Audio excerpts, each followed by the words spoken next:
All right, so what I did is I put the intro in 2 and took 1 down. Now I'm going to start taking the executive workflows out. We'll see if we're actually on the air.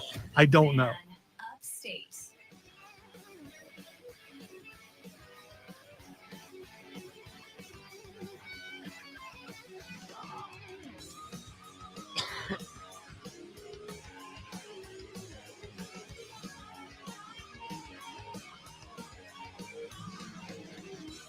And away we go. Ladies, gentlemen, boys, and girls, children of all ages, welcome to the big show. It's on the radio. This is the Round Brown Show. Howdy, y'all. Welcome in. Great to be with you. What I meant to say is this is the Rob Brown Show, is what I should have said. Wow, you said the Round Brown Show. You did In say fairness, that. that still works. That's it. I thought maybe that you were being self-deprecating. I didn't know that. You know what I did for dinner last night, Lonzo? I had and I stopped at a grand total of 6 wings. I stopped at 6. I cooked up 6 wings. I ate the 6 wings and I stopped myself. And what I came to the conclusion is, while, look, I got some new digs, right? I got some new flannel that I'm getting ready to rock. Dude, all right. It's from the Kirk Cousins 100%. collection. Not only is this shirt from the Kirk Cousins collection, I got it from the Costco. This is literally, I am repping the Kirk Cousins brand today, right? Yeah, after the show, I throw on the blenders and I go Team Dion. During the show, I'm all Kirk Cousins. So I went yesterday over to the Costco. I had to get myself another thing of Coke Zero.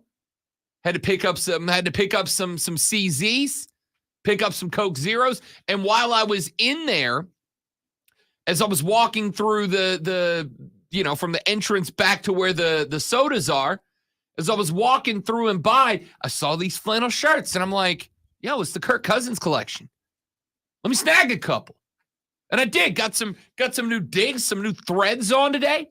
But I also came to the conclusion that I just have to lose weight now. I'm inside of a year away from getting married, but that's second priority. The first priority, Lonzo, is that when you wear stripes, if you're fat like I am, what happens is the further down the shirt goes, the more those little vertical rows get stretched out towards the bottom. And it becomes very obvious. And I'm like, all right, I gotta drop some LBs so I can be stylish in the Kirk Cousins collection, right? So last night I get to the house and the fiance is like, hey, you know what I want for dinner? I want wings. Now, Rob Brown, giant wing guy, big fan. She goes, I want wings. I never turn down wings. I'm like, you know what? Let me make us some wings. I haven't done that in a while. So I made some wings. I made 24 wings. Let me get the drummies out. Let me get the flats out. She's a flats gal. I'm a drummy guy, right? Always team drummy. I don't get the flats, people. I mean, I don't get them either. Yeah, I mean, I don't understand. It's more work for less meat. Exactly. Now, as a crawfish guy, and I won't say it again, but as a crawfish guy, that's special me. For a wing, man, I don't get team flats over team drummies. I'll never understand it. Now, I'm gonna eat whatever you put on the plate in front of me, right? If I come to the house and you cooked up some wings and you give me half flats, half drummies, I'm all in. You give me all flats, I'm eating them. But she is team drummy or team flat. I'm team drummy. So we got to the point last night where I made 24 wings. I put 12 on each plate. I ate 6. And then I looked at the new Kirk Cousins brand flannel. And I was like, nah, bro. I got to get in shape. So I told her, I'm like, I'm done. She's like, you ate 6 wings. I said, yeah, I'm done. She goes, look at you being committed to looking good for the wedding. And I went, yeah, that's it. That's what I'm doing. That is definitely what I'm doing. 100%. Ladies and gentlemen, we've got a show lined up for you today. Meanwhile, I'm over here and I have no idea how to spell best. So, I mean, I am dealing with some stuff here, but you really are. Still. We're not going to pull back the curtain, but it's chaos behind the scenes of the Rob Brown Show this morning. And Lonzo's over there busting it up. We, ladies and gentlemen, have got a lot to get to on the radio broadcast today. Texter on the text line, the madworldattractions.com text line, says only 6 wings, physically impossible. Listen, it was everything I had. It was everything I had to get to 6. Looked down at a plate with 6 more beautifully cooked wings and go, save them for tomorrow, dude. All right. Are these full-size drums, though? Oh, yeah. So might as well have been Popeye's chicken legs. Okay. All right. We don't okay. So that's different than how the picture you were painting. Because back in the day, and by back in the day, I mean last week, I made the same wings, went ham on 18 of them. Yeah, but still, I mean, it all you out there thinking it's the mini things, it's No, not. listen, we don't do no bull boat chicken wings in my house. No bull boat chicken wings in the Rob I just went Batman and figured that out. That's fine.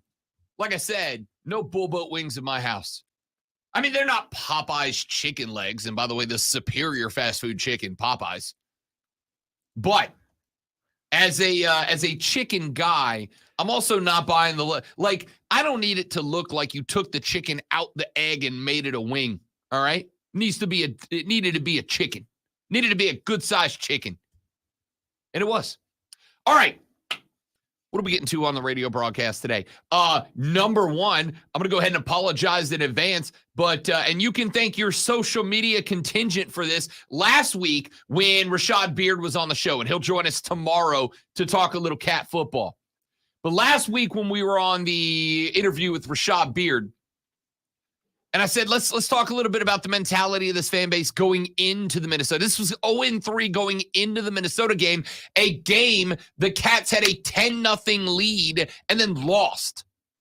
I said, Rashad, what's the mentality of the squad up there in the CHA? And he said, not good, dude. Not good.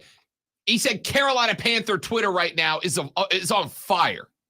Like, not in a good way. Not like, he's on fire, but like a dumpster fire.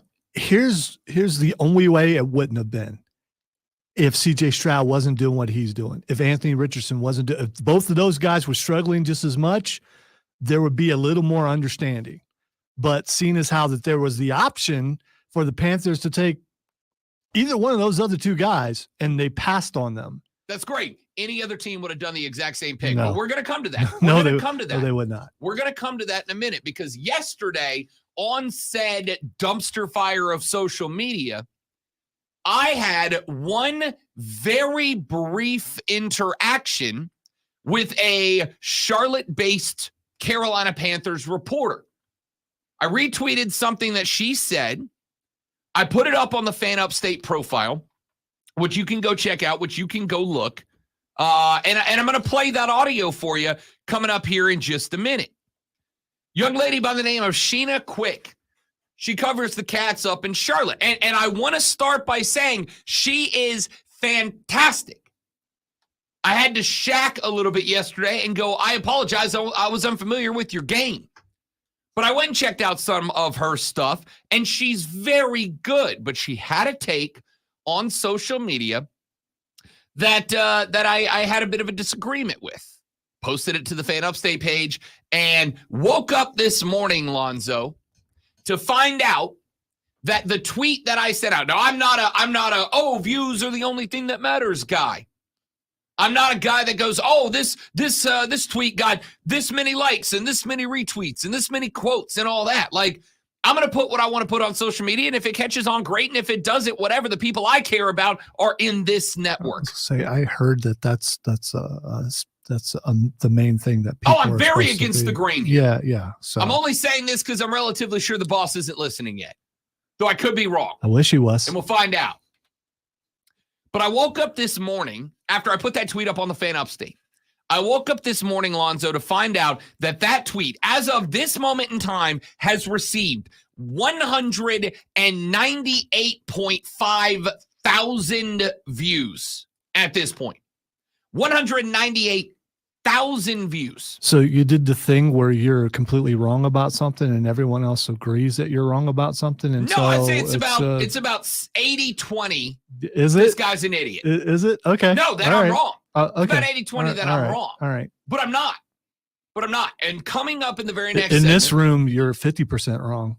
I mean, that's better than I'm doing on Twitter right now. Okay. All right. That's because there's just two of us in here. So in the next segment, I'm going to play the audio from Sheena Quick, who, again, after looking at her stuff, after doing some research yesterday, I think she's fantastic. This is not a personal thing. I got no grudge against Sheena Quick. I think she's very good. But this sounds a lot like when we get taken into the office and we're told how good we're doing and at stuff, and then not at the all. things coming Let afterwards. me explain where it's coming from. And I want to put it off because I want to get it into the next segment. I don't want to burn up the conversation here, but I do think it's important to say this because what happens in a situation like this is you get shockingly troll listeners who are going to go on and be like, Sheena, this little nobody down in Greenville saying you suck. And I'm not. She's very good. I listen to a lot of her stuff. Great analysis of the Cats. I just happen to disagree on this one take. So I'm going to play you the take in the next segment. And then I'm going to read you the tweet that I sent out that kind of got me busted up on Twitter a little bit, and I want to see where you guys come down because I think I'm good, but Panther Twitter ate me alive yesterday, so we're gonna do that coming up in a little while. Then after that, it turns out somebody's in my camp.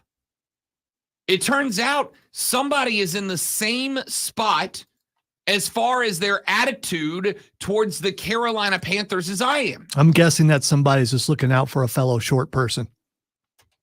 I mean, it depends on who you think this person is.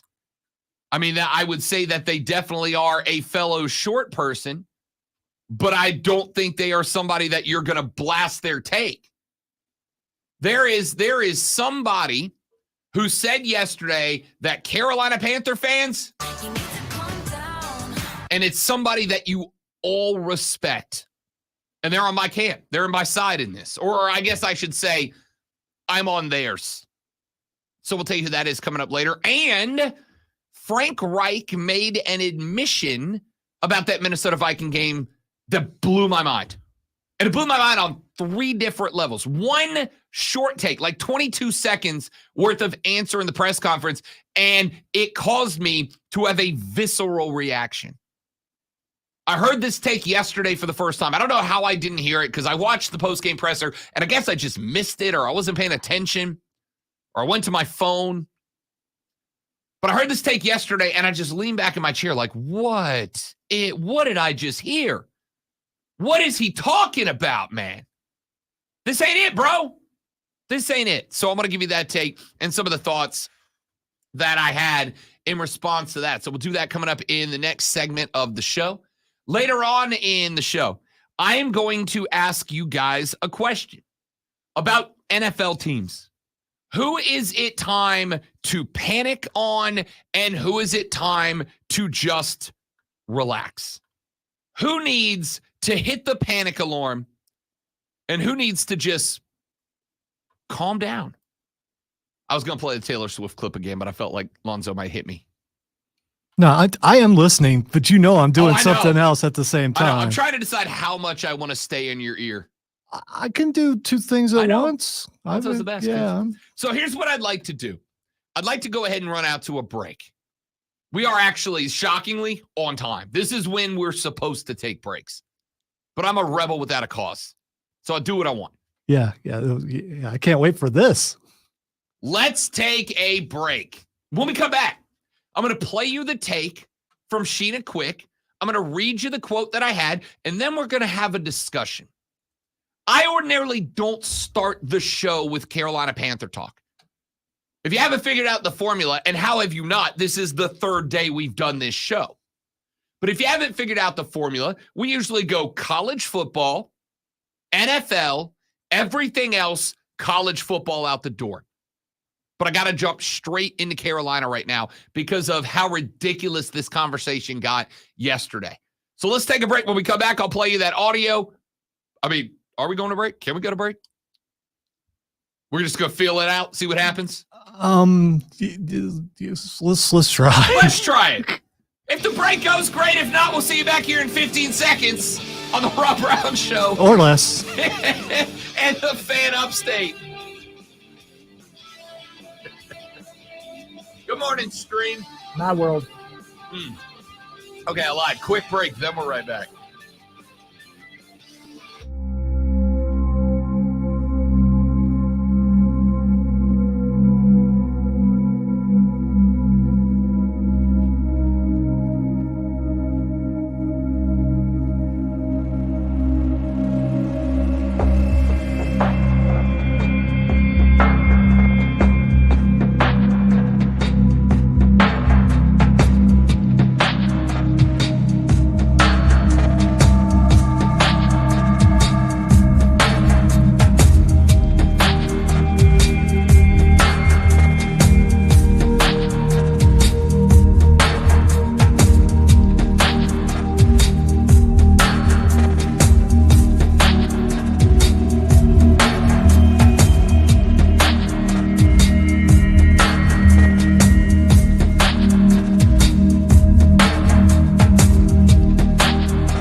I think we're good now.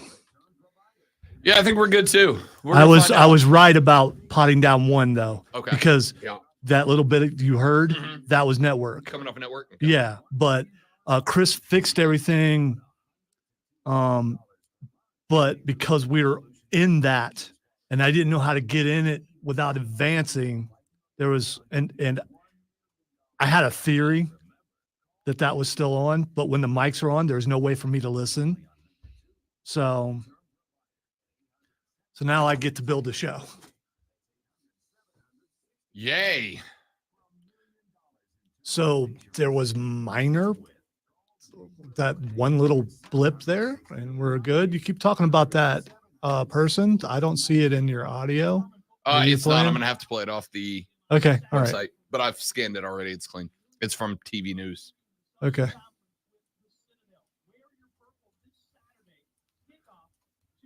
So I may be a little more occupied until for sure. Until I get the show set up, but I'm not that much because I'm awesome. If you need me to, no, we're good. We're good. I can do this one break at a time if I have to. We're good. I mean, this break is ready to go. So, and the next break is ready to go. I've almost got the hour done. So I was just letting you know if I look distracted, that's what I'm doing. So.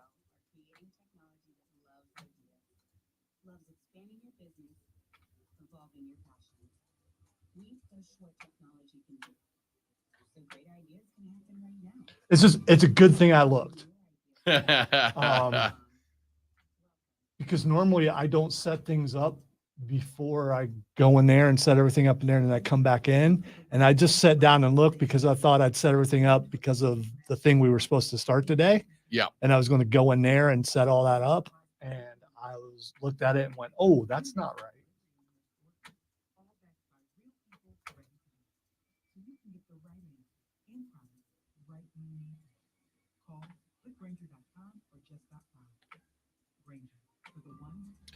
Morning, P Digits, Steven, Jersey Joe. Good to have you all, dudes and dudettes.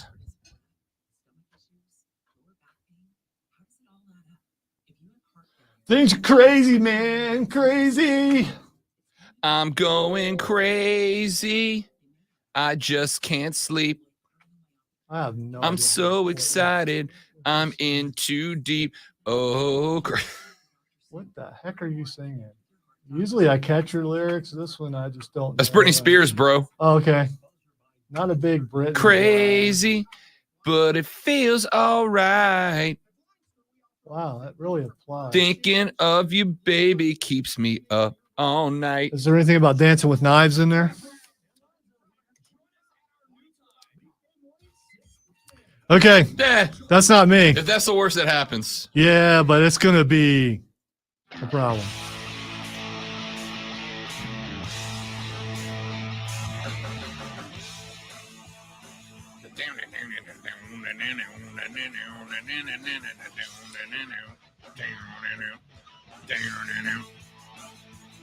Welcome back, ladies and gentlemen. The Rob Brown Show is on your radio. This is the Fan Upstate. How do you do, South Carolina? What's up, America? It is great to be with you on the Rob Brown Show. Every morning, 6 till 10 in our all-new time slot until November 24th. It is the Fan Upstate. We'll still be here after that. That's just when Lonzo and I decided we're going to stop calling it new. It won't be new anymore. Yeah, it won't be new. Yeah. It'll be played at that point. It'll be old hat. No. It'll still be fresh, but it just won't be new. Yeah, pretty much. You can still be fresh and not be new, right? Oh yeah, 100%. 100%. I am not new, but I am fresh AF, bro. Look at this. I am 3 big chains away from being Kirk Cousins' little brother. You are, actually, for sure. I'm probably Kirk Cousins' older brother. Yeah, Kirk is. Oh, I don't know. You guys might be about the same age. Oh, he's 3 years younger than me. How is the dinosaur in the league 3 years younger than me? Everything sucks and I hate it. Aaron Rodgers is the dinosaur of the league, but that's true. But he's not playing right now. By the way, we're talking Aaron Rodgers later in the show. Did you hear what he said yesterday? He wants back this year. This season. He wants back this season. Oh, I thought you were going to talk about the other thing, which I thought was funny, and you probably didn't. So which part? The Kelsey thing. No, I didn't even see that. Okay, never mind. Oh, no, we're coming to that later now, too. No, we shouldn't. No, we absolutely should. No, I don't think we should. I loved everything Rodgers said yesterday. For the record, I'm Team Rodgers today. Probably not tomorrow, probably not yesterday, but today I'm Team Rodgers. If you go searching for the comment, you won't be. Oh, Lord. Okay. All right. Well, it might be Robbie Rodgers later on in the show. But here's what I want to get here. There is a young lady named Sheena Quick out of Charlotte, North Carolina. Before I go any further and before any of you guys start trying to get where you're throwing shade, I want to be very clear. I checked out Sheena Quick's stuff on her Twitter yesterday, and I have to tell you, I think that she is fabulous. All right? She covers the Carolina Panthers for 1340 AM Fox Sports up in Charlotte. She is an analyst on the Queen City News. I think she's great. I liked a lot of what she had to say. But welcome to the industry. No two people agree on everything. Lonzo and I have butted heads more in the last 2 shows than the last 2 years. You're completely wrong about what you're saying right now. Exactly. Right? So, yesterday, Sheena Quick was on the Queen City News in Charlotte, North Carolina. And she said this. Should have been our game to win yesterday. Honestly, all of these games should have been their games to win. They came into the season with one of the easiest schedules in the NFL. And we're not talking enough about this staff. I know everybody's talking about Bryce Young, and he is a rookie, but we have been, to me, hoodwinked, bamboozled, and run amok. We were told that this was the creme de la creme, that this was an offensive-minded powerhouse of a staff, and we just have not seen that translate to the field. The run game has been completely obsolete. So that's what Sheena had to say. We didn't land on Sherwood Forest. Sherwood Forest landed on us. That's exactly what she just quoted. That's what she quoted. She said, we have been hoodwinked, bamboozled, led astray, and run amok. At you. So you didn't catch that before? I really didn't. Yeah. I really didn't. She's okay. That's phenomenal. Okay. All right. Good on Sheena. If that is where she went dude, full men in tights on us. Dude, that's got to be the exact quote. That's fantastic. That was what movie was that from? It was Men in Tights. That's what I thought. Yeah. It's when Robin addressed the people in the forest and they weren't listening, and then Chu got up there and went full Malcolm X. That's what she just did. That's what I thought. Dave Chappelle in one of his most underappreciated but most iconic roles. All right, so here's what I said, because I heard that take from Sheena, and I get it. I said on Twitter yesterday, and I directly quote me. Fans won't like this, but fans don't run the team. This isn't about wins and losses. Never was. Fans talk themselves into the playoffs for some reason. No. What matters this year is growth for next year. Development, progression, school of hard knocks, end quote. That's all I said, right? And I thought, that's not super inflammatory. I don't go for inflammatory. Inflammatory is not my style. In fact, to the point that I've been told my lack of inflammatoriness is probably what's like holding me back from taking over. I don't know, man, because we've had some heated discussions lately, especially over this particular topic, and you don't seem like you held back too much on those. I didn't say I wouldn't hold back. I said I am not purposefully inflammatory. Because what I could have done. I don't know. I felt like you were coming at me. I was with such anger that we didn't even talk wrestling afterwards. Anger. It was, yeah, I mean, I felt the heat from the flame from your eyes. So. Wow. Yeah, it was Deep like, cuts today. It was like, okay, I'm definitely getting traded now. No, you're not. Because I don't want to do everything you're having to do right now. So. What I could have done is just tried to dunk on Sheena Quick, but I have no interest in doing that because I think she's got good stuff. But I think what I said, I didn't think it was that big of a deal, but I am now sitting on, remember I told you in the last segment, 195,000 views. It is now at 199.2 thousand views as of the last 20 minutes, right? Here are some of the responses that we got. At Bridget Stockdeal said, no, it's unacceptable to ask me to pay $6,000 in a contract I signed for my season tickets, not including the charge for the seats for a winless season due to growth. Unbelievable. We had a response from Drew, who said someone wasn't paying much attention to the teams fans were sold. If you think this season is about growth or development, that's on you. Is it though? Oh, and he hit me with a clown emoji at the end. That's how you know it's serious. At Greer I would Poplar, think the clown emoji would be like the opposite of serious. No, that's what I'm saying. He's serious about trying to dunk on me. Oh, good. He called me a clown at the end. Okay. Right? All right. At Greer Poplin said, no, you don't trade away your first round picks the following season if the plan is for it to be a developmental year. Clearly, the front office believed we could actually compete for the division. If they knew we'd be staring down 0-17, they never trade the pick. At White Line Finest said it was never about planning and building for next year when they traded our 2024 first rounder away. You can't be building and not have a first round pick. This team's decision makers legitimately thought it was a playoff year, not us. Messaging to the fans has always been inconsistent. We got at Just Real Talk that said, what? You realize we are in the NFC South. Making the playoffs was absolutely plausible, especially given the coaching staff and team that was talked about the beginning of this Steven. At Steven the Leo said, I agree. I said it. People expectations were way too high for a brand new building team. So let me clarify where I was coming from here. All right? Let me clarify where I was coming from. Number one, there actually is a group to be mad at here. It ain't Bryce Young.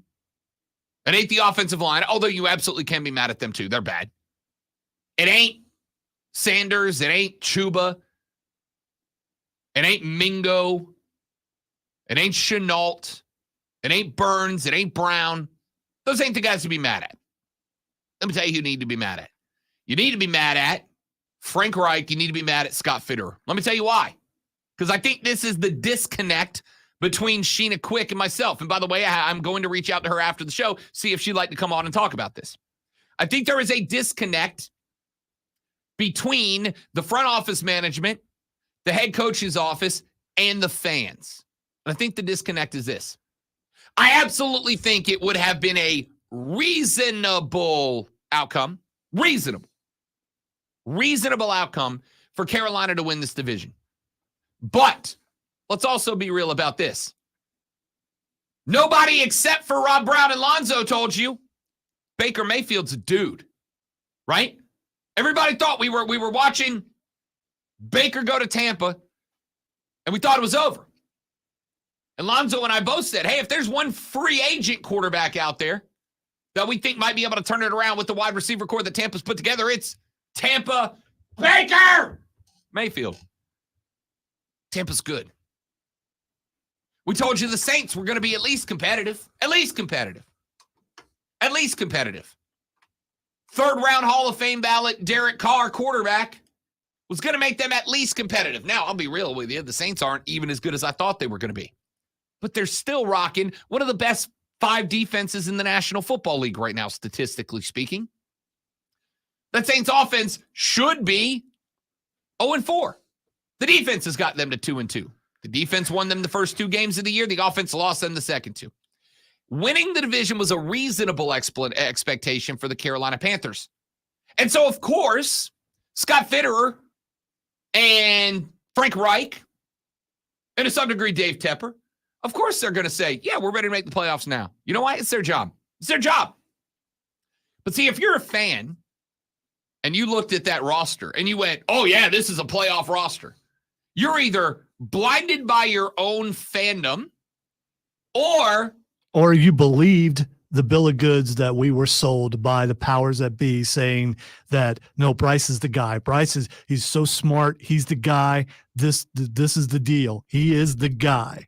That is blinded by your own fandom. That's the definition of blinded by your own fandom. So listening to what you're told is being blind. You should go. Definition. You should go. Okay, yeah, I know they told me this, but they're lying. Alonzo, obviously they're lying. Did you look at this roster and go, "This is a playoff roster"? Here's what you know why? You did? You know why? Because I looked at the roster of every other team in the South. And you thought this is a playoff roster. I thought they had just as good a chance as any other ones. We had this discussion already earlier in the season before the season started. And I was one of the ones who picked them to make the playoff and win the division because I thought the rest of the teams would be really bad. And you know what? Other than Tampa Bay, the rest of the teams are really bad. I don't disagree. So, I mean, if they played on par with what they did last year, they'd be in the hunt right now. This is not last year. You're right. This is not last year. You're right. There's no Tom Brady in Tampa Bay. You and I both thought that they would drop. We do like Baker, but we thought they would drop. Neither one of us picked them to be doing what they're doing right now. The rest of the division is bad, and I get the Saints are your team, so you thought that they were going to do better with Carr. I've never trusted Carr. And that coaching staff that you haven't been happy with in years are still there. The rest of the South is horrible. I might trade y'all Frank Reich for Dennis Allen. I might be willing to do that. That's how bad Dennis Allen is. The rest of the NFC South is so bad, I think most people thought there's no way you couldn't compete for it. But they took a step back. This makes you want to be one of us again, to have Matt Rule back. Because what you did? Lonzo, you know what you did? You know what you did when Matt Rule was there? You won 3 games. How many have they won right now? Yay. How many of the Panthers won? Without Baker Mayfield. How many? Wait. Winning the division. How many new quarterbacks did Matt Rule have? 2. Yeah. So that argument doesn't work. All right, that argument works flawlessly, and here's why. If I let's start with Frank Reich. Let's start with Scott Fitterer and Frank Reich. You were sold a false bill of goods. I think we all agree on that. Most of us were, okay. Yes. You were sold a false bill of goods. This is the part that I think got up in people's feels yesterday. If you bought the false bill of goods, that's on you. If you took what they were selling and bought it, that's on you. Wow. I'm trusting, and I do feel bad for the people who spent that kind of money for that and see the product that's on the field. That's on you. Listen, if I go down, so buyer beware. That's what you're saying. Okay. All right. Yes. All right. If I go down to my stockbroker, look at this shirt. I obviously have a stockbroker. I'm surprised you're not the stockbroker with that shirt. If I go down to my stockbroker's office and I go, hey, I'd like to invest some money, and he pulls up his little tablet and he starts going down and he comes across a pharmaceutical company and he goes, hey, I really like this pharmaceutical company. I think you should invest. If I just go, bam, here's 10 grand. And then I look 3 days later and that pharmaceutical company is worth a quarter of what I paid for that stock. And then I go back and I research and I look and I find out that the day the broker sold me on that stock, it was announced that that pharmaceutical company was killing puppies openly in testing and research. And that's why everybody bailed on him. You know whose fault that is? It's mine. I can absolutely be mad at the stockbroker who sold me a false bill of goods. I can be mad and go, you should have known that. You should have known what was happening. You should have known the price was going to tank. You should have known this stock was going to be absolutely bleeping worthless. But you still sold it to me anyway. You sold it to me anyway so that you could get some commission, so that you could keep your job. But I also have to look at me and go, I didn't do my research. I didn't look into this stock. I didn't look into this company. I didn't look into the practices behind it. I didn't look at what they were putting on the table, and I got screwed. And so while it is fair to be mad at Reich and Fitterer, and I am on your behalf. Also mad at Nick Saban, because Nick Saban also lied. No. Because he said this guy would be good, and he's You're not. not dragging BY into this. My man has played 3 games. You're not dragging him into this. Bryce Young is the biggest part of the problem. He's the one the reason why people are so upset, because of CJ Stroud and because of the quarterback in Indianapolis, because they're doing so well. That makes Bryce Young look so bad, and it makes the management look horrible because they passed over those guys to go for Bryce Young. So I'm telling because you. Before the season started, everyone said that Houston's dumpster fire and that Indy's a dumpster fire. There's no way you can win in those places. They're horrible. They don't have enough talent. And what are those quarterbacks doing? They're winning on those teams. They're 500. Yeah. Let's calm down. You know what that is? That's what, twice as much as what Carolina's doing? I'm going to tell you for a fact, and then I'm going to finish my thought. But I'm going to tell you this for a fact.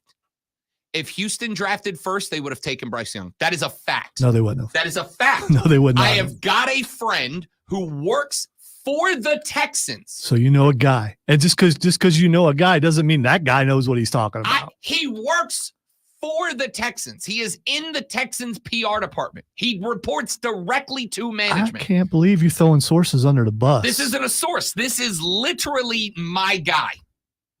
He works directly. Isn't that what a team. Source is, though? Your guy? Sure. It is a first-hand source who works for the Texans.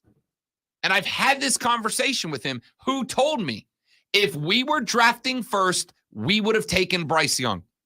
See, this is the nice thing about drafting second or third. The beautiful thing about drafting second or third, I almost sometimes prefer to draft second to first. Because if you draft first and the guy if you draft first and the guy you get doesn't come out on fire, everybody goes, "You're dumb and you're stupid. What a bad pick. We knew it." No, you didn't. You didn't know it. Not only are you dumb, but you're stupid. Yeah.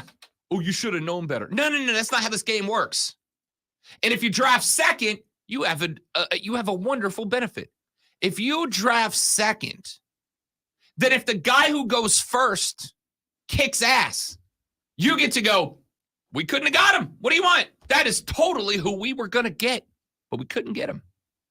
And if the guy that comes off the board first sucks and you get the guy that comes off the board second, you get to go, "Hey, we had to make do with what we got." And if the guy that comes off the board sucks and the guy you take second lights it on fire, you get to go, "Hey, we're geniuses." You're not. You got lucky. Claiming that you knew CJ Stroud was a guy is like claiming you knew what the lottery numbers were going to be because you won it. It's like claiming you knew which scratch-off ticket had the grand prize on it because that's the one you picked. I knew that it was going to be 3, 7, 21, 14, 19, 8. No, you didn't. You got lucky. If you play those numbers, you are obligated to share with us. 100%. 10%. A 10% cut at least. 10% to me, 10% to Alonzo. There you go. So, to finish my stockbroker analogy, because I'm way down the pipe on that one. You can be mad at the broker. You should be mad at the broker. Sold you a false bill of goods, but you also shoulda, coulda, woulda done the research about what you were investing in. You shoulda, coulda, woulda looked at, I don't know, the roster itself.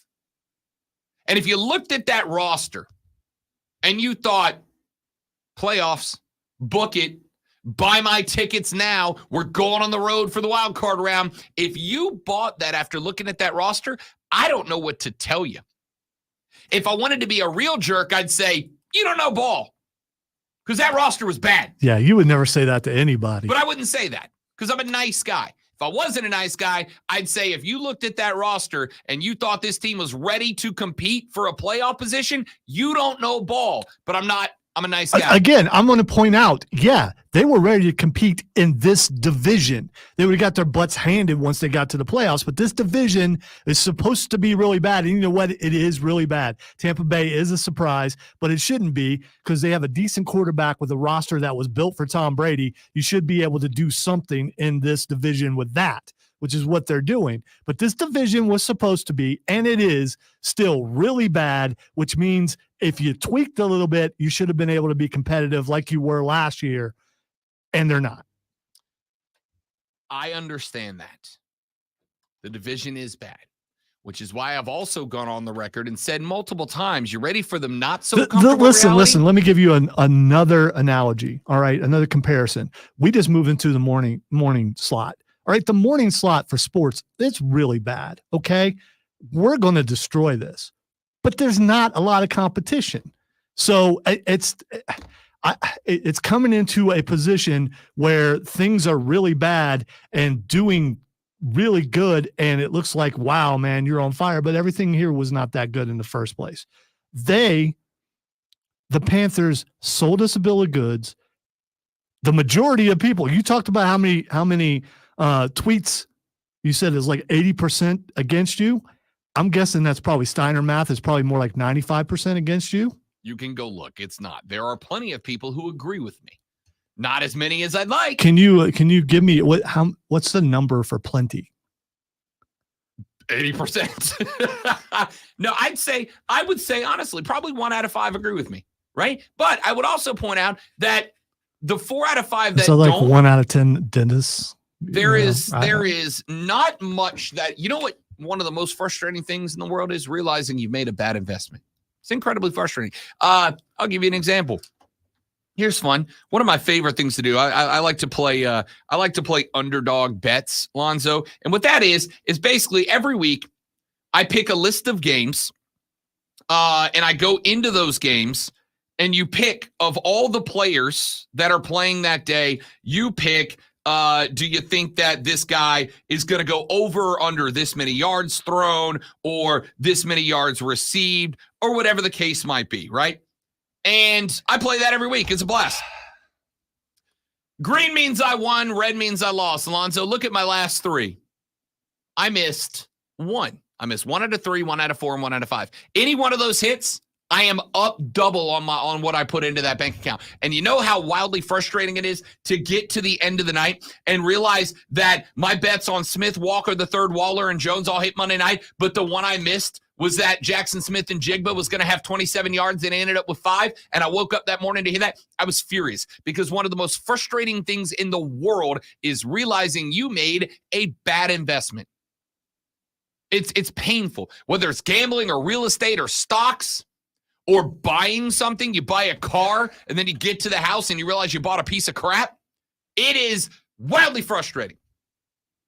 And football teams are investments. You invest your time, whether it's every Sunday or multiple days a week because you're listening to podcasts and radio shows. You invest your money when you're buying tickets and merch, whatever. But most importantly of all, you invest your emotional well-being. You hook your personality onto that team. And when they suck, it's not just frustrating, it's wildly frustrating because your investment is not paying off. But here's the thing. Just like any other investment, if you're going to invest in something,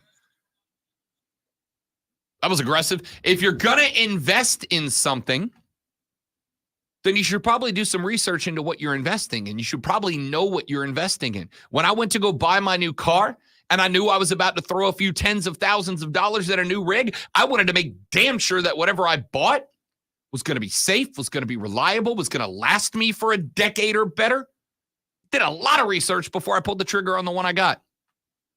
When I decided that I was going to get engaged to my fiance, you know what I did? I lived with her for almost a year before I pulled the trigger on that. Not because I didn't think she was a spectacular woman, but I wanted to make sure if I move in and live with this lady, is she going to want to kill me in 6 months? Are we compatible living together before we, decide we're going to do that for the rest of our lives? What you don't fall for is a salesman. What you don't fall for is somebody who is trying to convince you that the investment is great and you just take them at their face. That's a bad idea. It's a bad idea in anything. If I would have went with the first car salesman I met, I'd have had a car I hated, right? If I wouldn't have lived with some of the women I've lived with in the past, I wouldn't have the incredible fiance that I have now. You don't take anything at its face. If you took Fitterer and Reich, two guys whose job is to get you to believe that the team is good so you stay invested. If you took them at face value and you looked at this roster and you think, yo, this roster is ready, this roster is good, you got sold a false bill of goods by two salesmen who took you. And I know it's frustrating. But again, I want you to take off the blue and silver glasses, look back at the roster in training camp and go, oh, yeah, that was a playoff-ready roster. It wasn't. You know it wasn't. I know it wasn't. Let's take a break. We'll come back. We'll wrap up hour number 1. I'm Rob Brown. The Great Milonzo's on the board. The Rob Brown Show rolls on. It is the Fan Upstate.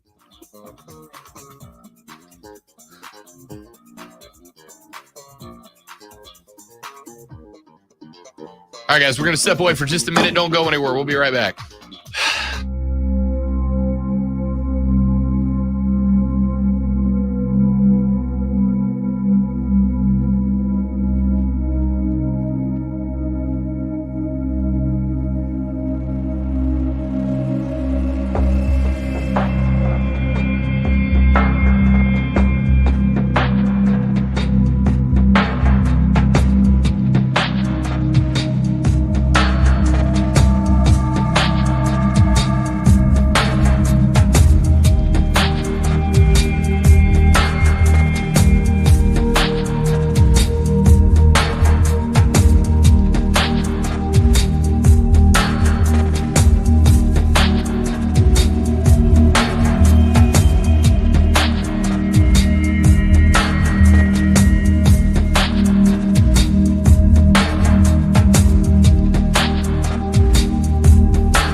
It's all gone.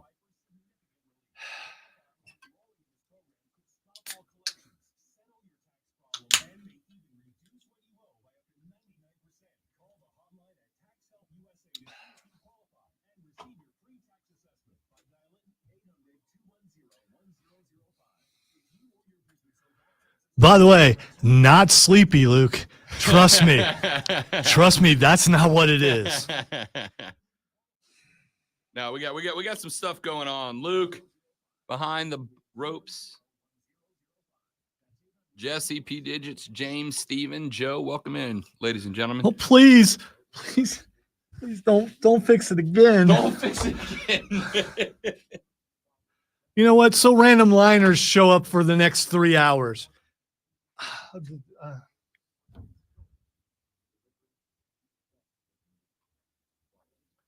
You guys might bear witness to my very first breakdown. Welcome to my nightmare. I hope you really like it. That's an Alice Cooper song, by the way. I don't know if you knew that or not.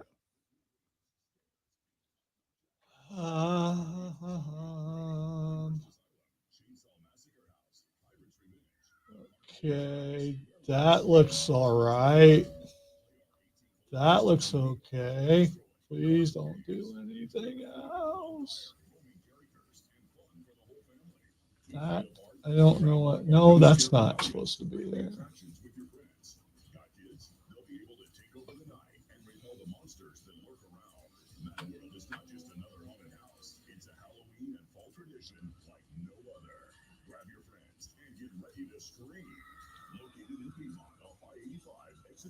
The worst part is trying to figure out where the heck I am on this. Because you know the clocks to the left don't match. I can't do it when it's right. Yeah, so it's like, well, they got it fixed, but they left the 10 to noon live, which is not anymore. So they had to go back and do it again. When they went back and did it again to fix the 10 to noon, that's what scrambled everything. Luckily, I've seen when they've rebooted in the middle of a show and things have scrambled, so I'm not surprised by it, but it still sucks. And I'm trying not to screw up, even though I have an excuse. If I do, I still don't want to screw up.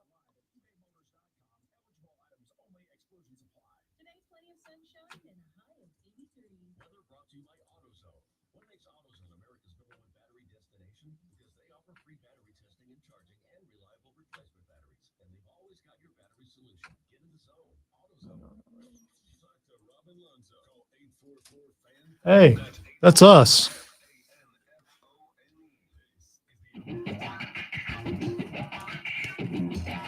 Yes, it is. It is not award-winning. It is two-time South Carolina Broadcasters Association Sports Talk Radio Show of the Year award-winning, if you want to be specific. And we do. Or Pacific. I mean, if you want to be Pacific, I'm Pacific this morning. That's an egg corn. It is. We learned that yesterday. Yes, we did. An egg corn. Along with that, fill your booty or what was that? Yes, fill your booty. Fill your booty. Which I might start working into the show. Speaking of fill your booty, how about this text? This is great. Texter said, bro, crap, suck, but this is morning drive, not the pee-pee poo-poo show.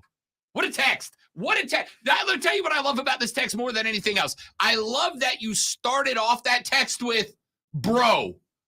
Like you're getting on to me about my informal language, and you started it with, bro. That sounds like, I think Chris actually sent that. That's incredible. Yeah, I think Chris. I double-checked. It's not Chris. It's not Chris. Okay. Because that was my immediate thought. Because he would hide it by putting the bro in the beginning. Bro. Crap, suck, but this is morning drive, not the pee-pee poo-poo show. All right, so a couple of things. Bro, use like real language in the morning because people are awake and educated and stuff, and they want to hear all, bro. Let me start with this. Bro. Number one. Bro. I'm not quite sure bro. How to respond, bro. Bro. Because, and this may shock you, bro. Bro. But I talk how grown-ups in the real world talk, bro. Come on, bro. When me and my bros, bro, sit around the bar, bro. Bro, cha-cha. And we talk about football, bro. We go, that guy sucks, bro. This team is butt, bro. This is crap, bro. That's how grown-ups talk. And so if you were like, this team is performing in a manner that resembles fecal matter. I know it's not Ray texting because Ray would never use PP he would never do that. Ray I hope that my team kicks them in the gluteus maximus. Come on now. It's a little graphic. We can't be. Yeah. I think that this team performs on one end of a vacuum, a higher level of pressure than the other, creating suction in the other direction. Like, that's not how people talk, dude. We're going to have fun. We're going to goof off. And yeah, sometimes we're going to use very informal language. Wait till later, Lonzo, when I say tutty. That guy's going to lose his mind. All right. I'm with that guy on that. Mind when I call it a tutty. Yeah. He's going to flip. Wait until later in the show when I do my full 7-minute Tay-Tay segment. I don't know if I can handle that today. Dude, I talk how people talk sometimes. It just is what it is. Like sometimes it's okay to just relax. So, when you're like at your wings place and you're watching the game and you got your bros with you, that's how we talk. This team performs at a less than acceptable level, friend.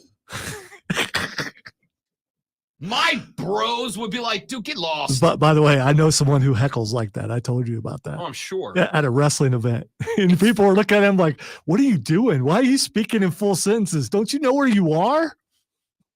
Anyway, welcome to the Pee-Pee Poo-Poo Show, ladies and gentlemen.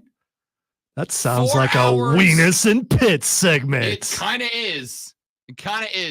Skrilla hit.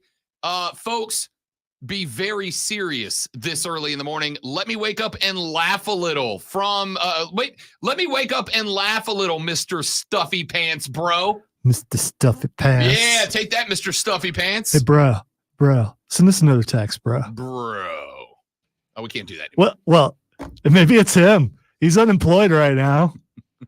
Riddle, man, we got a mic right over there, dude. Come on in. Join us. Coming up in the next hour of the show, we bat lead off with your water cooler cheat sheet, the 3 things you have to know before you take your first break and gather around the water cooler to talk sports with your friends and family. Then we will ask the question, is it time for NFL teams who got blown out this weekend to panic or to calm down? I have new sound buttons. Yeah, that last one kind of hurt a little, though. I'm okay with the alarm. That's coming up in the next It's like hour. someone just blew in my ear. Ooh. Hour 2 of 4 is next. It's the great one, Lonzo. It's Rob Brown. It's the Fan Upstate, y'all. Good morning.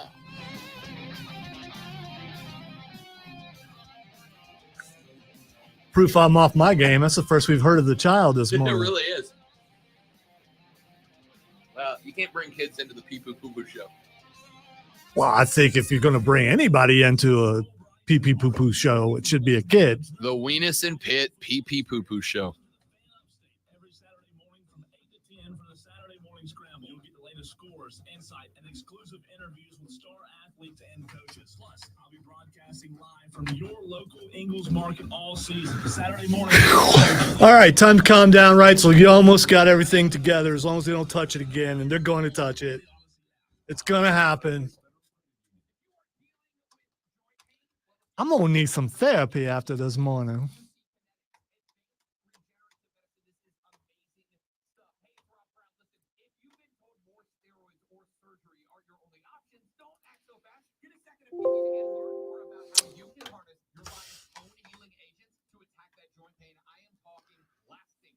You know, not trying to have a hero complex or anything like that, but, you know, if this happened to anybody else, it would have been bad. But because it was me,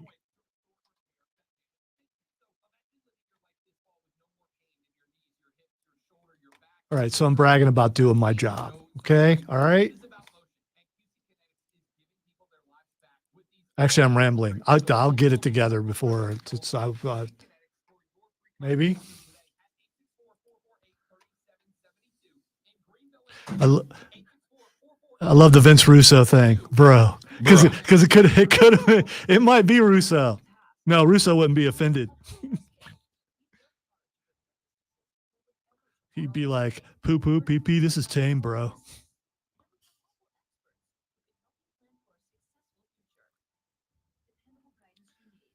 The random liners here and there probably still will appear through the 4 hours. Yeah. And we don't know where they're going to show up. So I'm just going to consider it as gremlins. And you don't know when the gremlins are going to show up. The Gremlins. The gremlins. The last gremlins was us, which is just weird. We interrupted us. I mean, we do that to each other every segment. Yeah, I know, but Why not do it in commercial form too? We both were interrupted by us.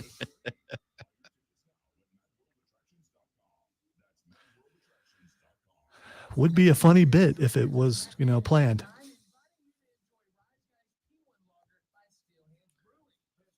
All right. So time to do some mathing.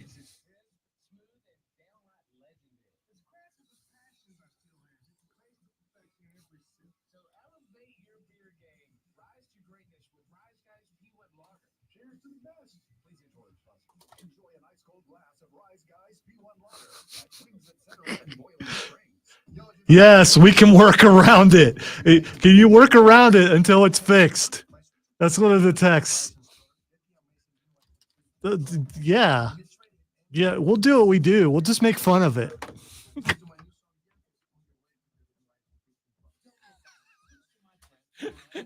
Texter said, do you believe the grammar police has a lack of fornication in his life?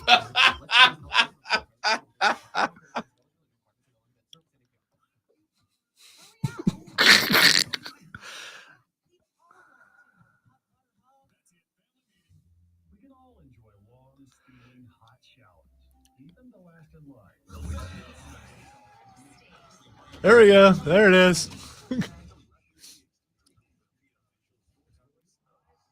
Loud noises. I can't do anything to fix it. No, we're not. We're not. It's not us yet. There'll be another ID. This one you'll be able to hear. Oh, okay. And then it's us. So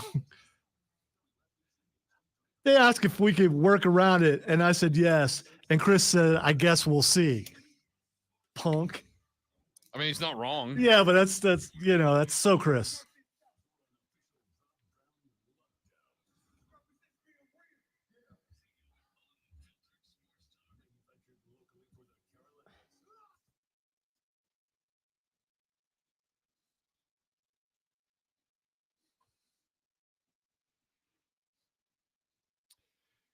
Welcome back to the Weenus and Pit Pee Pee Poo Poo Show, ladies and gentlemen. It is the Rob Brown Show right here on the Fan Upstate. Glad to have you. I am Rob, the great one Lonzo on the other side of the metaphorical glass. He is the alpha and the omega of the Fan Upstate. Yeah. 4 hours of greatness comes your way every day. 25% of the way home already. Bro. Don't say bro. That's below our level. That's below our level. Good morning. Texture said, Rob, do you believe the grammar police has a lack of fornication in his life? Thank you for dressing it up, Texture. I believe that would be called repression. If I'm, if I'm, we our greatest sincere apologies to you, sir or madam, for your repression. We hope, as they say, you get some later.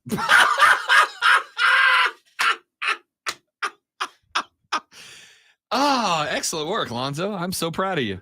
Hey, why not? That's the way the mornings go. No, that's fantastic. I'm here for it.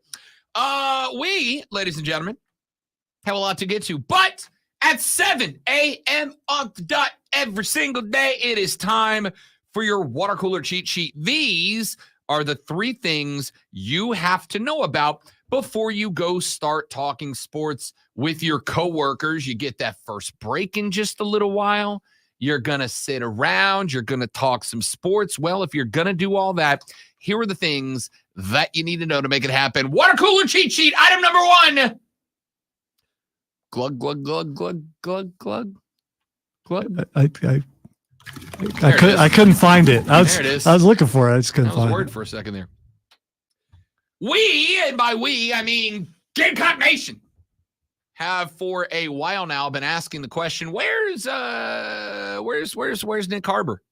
Where's Nick Harbor? Where's that big stud athlete that the Gamecocks were so happy to bring down from the Baltimore, D.C. area? And we kind of have an answer from Shane Beamer, like a little have an answer from Shane Beamer.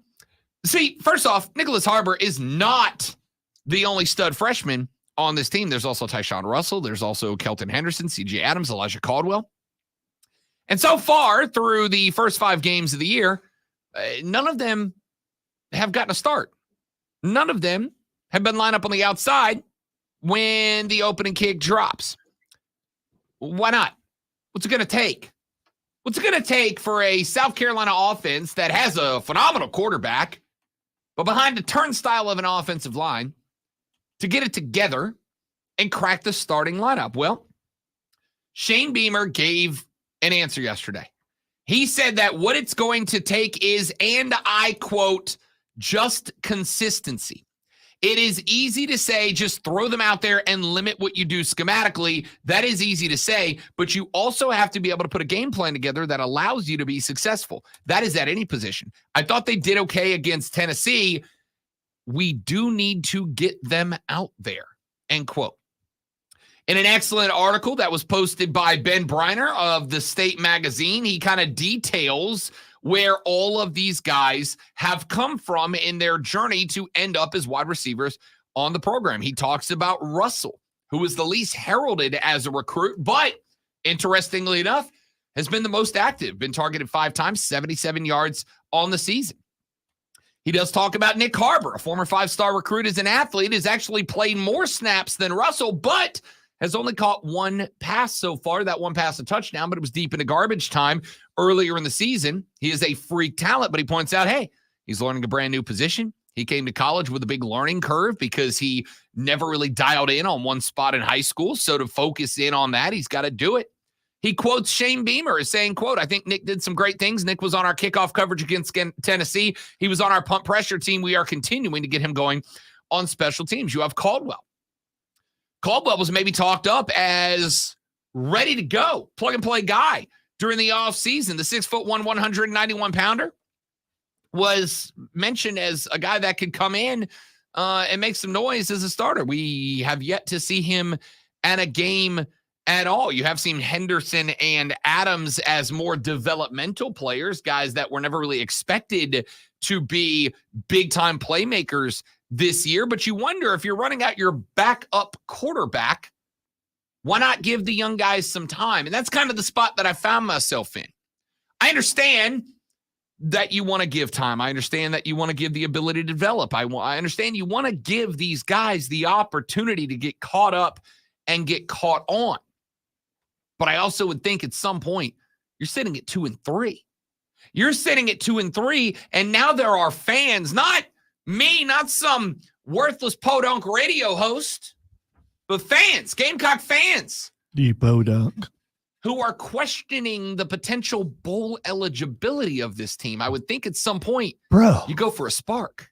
You try something at this point. Now, there's good news. So what you're saying is it's panic time, so you got to try something else? Because that's what it sounds like you're saying. I'm not saying that. Okay. I'm not saying that. Wins I thought were wins preseason. Missouri, Texas A&M, Kentucky. They don't look like that to me anymore. Florida looks like a win after what Kentucky did to them. You've got those two FCS teams right at the very end. Clemson does not look like a win anymore, right? It looks like a game, but not a win. And I'll be real with you, Clemson's getting better. Does anybody want to tell me right now South Carolina's getting better game by game? Because I can't do it. So why not go for a spark? Doesn't mean it's panic. Doesn't mean maybe you try some wrinkles. Maybe you try something new. Maybe it doesn't work out. But you're alternating wins and losses. At some point, you got to break the pattern. And I wonder if there's a chance. Like I said, there's some good news. Xavier Legette is becoming a star in his own route. Amarion Brown has been banged up. In the games he's been healthy, he's been a contributor. Juice Wells, you're hoping you're going to get him back at some point. Omega Blake has been Mr. Consistency for the Gamecocks as an athletic wide receiver. Eddie Lewis has showed some flashes, but not enough to stay on the field consistently, right? Why not give it a shot? Why not go with the spark? We'll find out. But Shane says, look, I know I got to get him out there more often. We'll see if he changes anything. Let's go, ladies and gentlemen, to item numero dos on the water cooler cheat sheet. Damn, I think I'm good with it. I'm good with it. Oh, it's the only sound. It's the only one they had. I think it works. The other one was just a glug glug. But it was so sporadic that you couldn't tell what it was. Is that when the sound of the water going into the cup or the bubbles coming up in the tank? It's like when you first put the water. Have you ever changed the thing? Yeah. So it has to go down in. It's a pain in the gluteus maximus. Yes, don't you? Come on now. Come on, bro. I almost said butt. Bro. Item number 2 on the water cooler cheat sheet, in a step towards putting rules in place to regulate the way college athletes can be compensated for their time. According to ESPN, the NCAA Division I Council introduced yesterday several proposals to bring transparency to the transactions and oversight of those who want to work with students. The proposals come from NIL working group recommendations and do not become final until the council meeting concludes today. And if, bold, italicized, and underlined, if the proposals are accepted, which is not a guarantee, but if they are adopted, they could go into play as early as January. They include creation of a voluntary registry for NIL service providers, such as agents and financial advisors, requirements for disclosure of NIL deals worth more than $600 by athletes to their schools, development of a standardized NIL contract, and education programs for both high school prospects and college athletes. According to NCAA President Charlie Baker, he released a statement yesterday that said, and I quote, Today's action by the D1 Council is a great step toward achieving our shared priority at the NCAA, which is better outcomes for all college athletes who participate in NIL activities.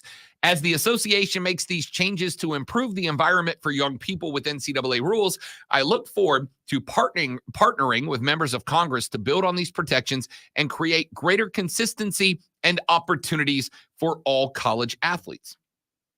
The NCAA, of course, lifted its ban on college athletes earning money for NIL back in 2021, but we have not really seen those guardrails that so many people have been asking for. This would be a step in that direction. But here's the thing. I don't really know how you go about implementing them in a way that everybody has to accept. I don't know if you go about implementing a way to get every school to be on board, to get every athlete to be on. I find it interesting that one of the first things that gets mentioned is a, quote, voluntary registry for NIL service providers. Voluntary. Well, then what's the point? Is that like giving your drugs back or giving your guns back, and that you got illegally, and they just figure people are going to come and, a voluntary registry. Now, I'll say this. As somebody who does his best to operate on the up and up, I would like to say that if I was going to get to a point where I was going to be able to start offering NIL deals to college athletes, I would be willing to go, I'm going to sign my name to the dotted line, because I don't want to be accused of anything that would hurt the college program that I'm trying to help by getting involved in an NIL deal. But it's still voluntary. And we know that there are shady characters involved in college athletics. Bro, come on. Bro. We don't say bro here anymore, Lonzo. Sorry. We're above that. That's, I'm trying to work through it, man. We're better than that, man. Are we? No, not even a little. Not even a little. Water cooler cheat sheet, item number 3. We've talked a lot of Carolina Panthers on the radio broadcasts so far this morning, and I'm going to go ahead and spoiler alert the rest of the show for you. We ain't done, my dudes and my dudettes.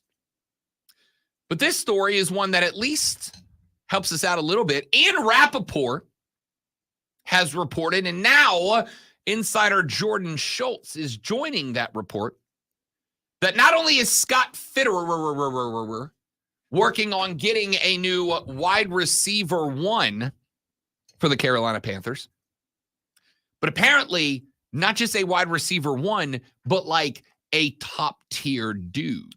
So is he going to look for like the list of the top 3 and go for the third best? Schultz said on his podcast, and I quote, "The Panthers, according to sources, are in the market not only for a receiver, but a top tier one." What this comes down to is twofold. Number one, they know they don't have enough weapons for Bryce Young. And number two, they believe so much in Bryce Young, the Panthers do, GM Scott Fitterer, head coach Frank Reich, that they want to go all in and double down this season. So the Panthers at 0-4 have actually been competitive, had a couple of games they probably could have won, should have won, are now looking for a number one receiver. I'm told that Scott Fitterer, the GM, is literally on the phone every single day. This is his top priority right now, to go out and get a number one receiver for Bryce Young, end quote. So coming into training camp and, and then they didn't go, you know what? We need some better receivers. They didn't do that. They didn't do that. Are you about to take the Nestea plunge? I don't know what you're doing. This is me literally pointing back to the segment we did an hour ago going, some of us tried to tell you that. Some of us tried to tell you that when your number one is an almost 34-year-old, 6-foot-tall possession receiver, you're not a playoff team. And even if the head coach says you are, he's really good. The GM says you are, just because they say you are doesn't mean that you are. You're not. And now everybody's like, oh, we need a new wide receiver. Yeah, I told you that. I told you that in June. Is that what I sounded like? If so, I will work on my enunciation. That's what Clemson Boomhauer sounds like. I do believe, sir, that even though they're telling us this, as we learned in the last hour, we can't believe anything they say. So they're saying they're going to get that, but what they're trying to do is appease a riotous crowd who are unhappy with what they were, the bill of goods that they were sold. Maybe. And this is window dressing, and no action will actually be taken. Maybe. And I'll tell you right now. All right, that's like the best sentences I can put together in a row. I'm Here's the done, thing. bro. Here's the thing. What is right now? What is the mindset of those that got real hot with me yesterday because I had the audacity to say that this year is about growth and development, not success? The majority of the people who popped off at me yesterday did so with the mentality of, if this year is about growth and development, you don't trade away next year's number 1 overall pick. My response to that is, yeah, you do if you believe that Bryce Young is a long-term franchise quarterback, because those are rare.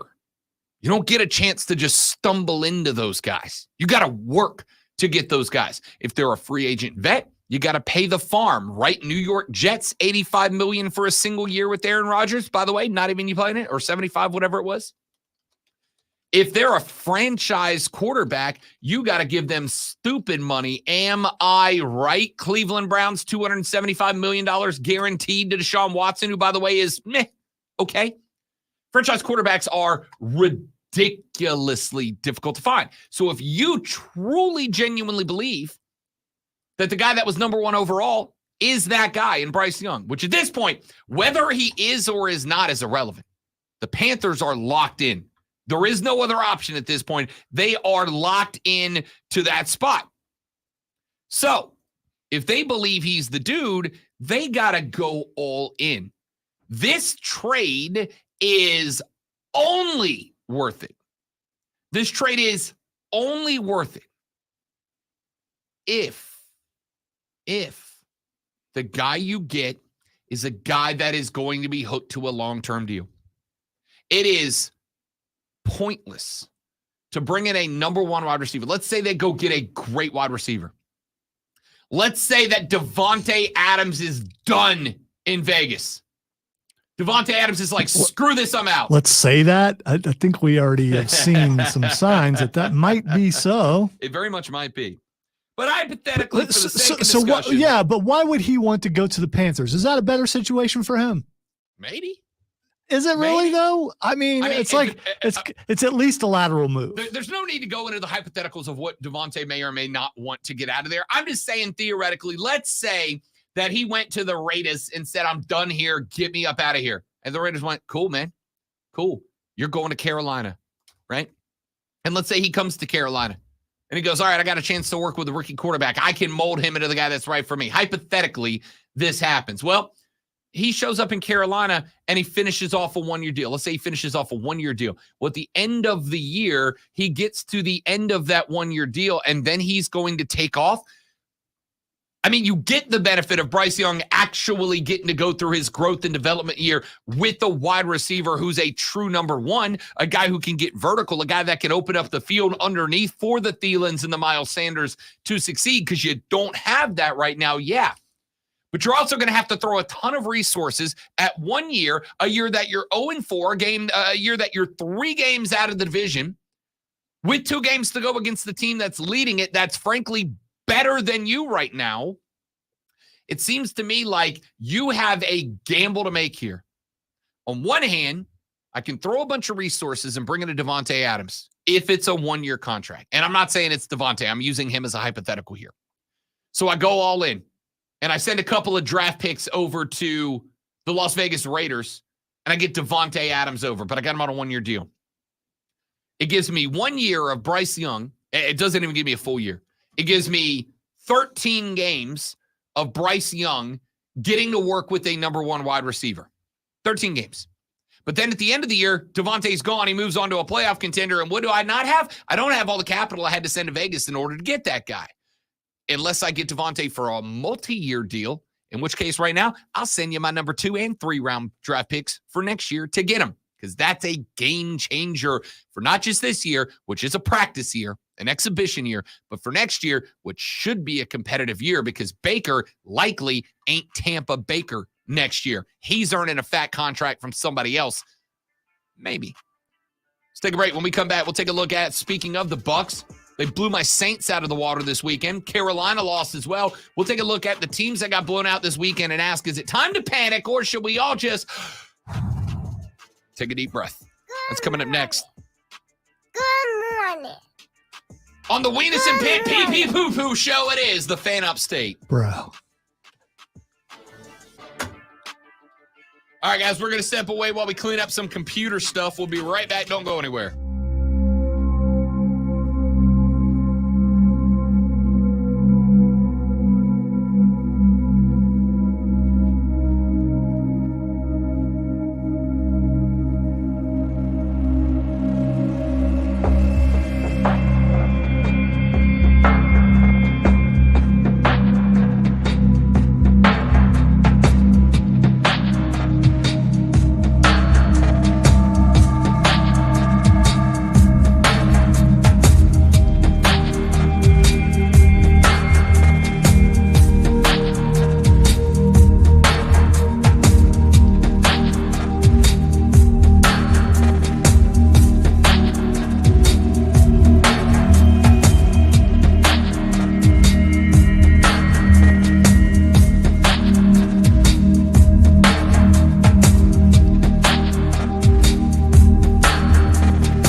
The Rob Brown Show rolls on. It is the Fan Upstate, ladies and gentlemen. Rob Brown and the great one Lonzo, who is earning hazard pay today.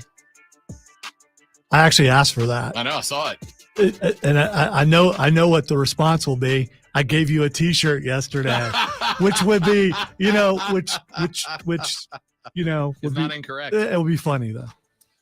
I want to take a look around the National Football League real quick. We're going to alternate college football and the NFL a lot today. But I want to start with the National Football League.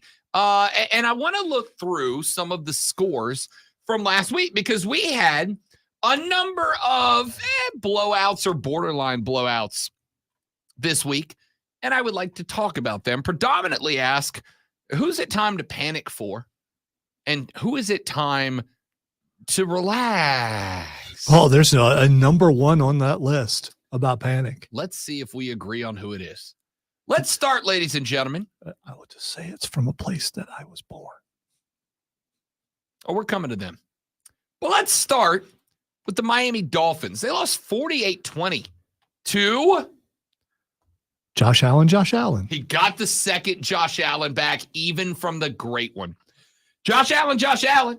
And his butt. If you don't know where that comes from, I feel like we kind of have to, for at least the first week or two, explain the inside jokes.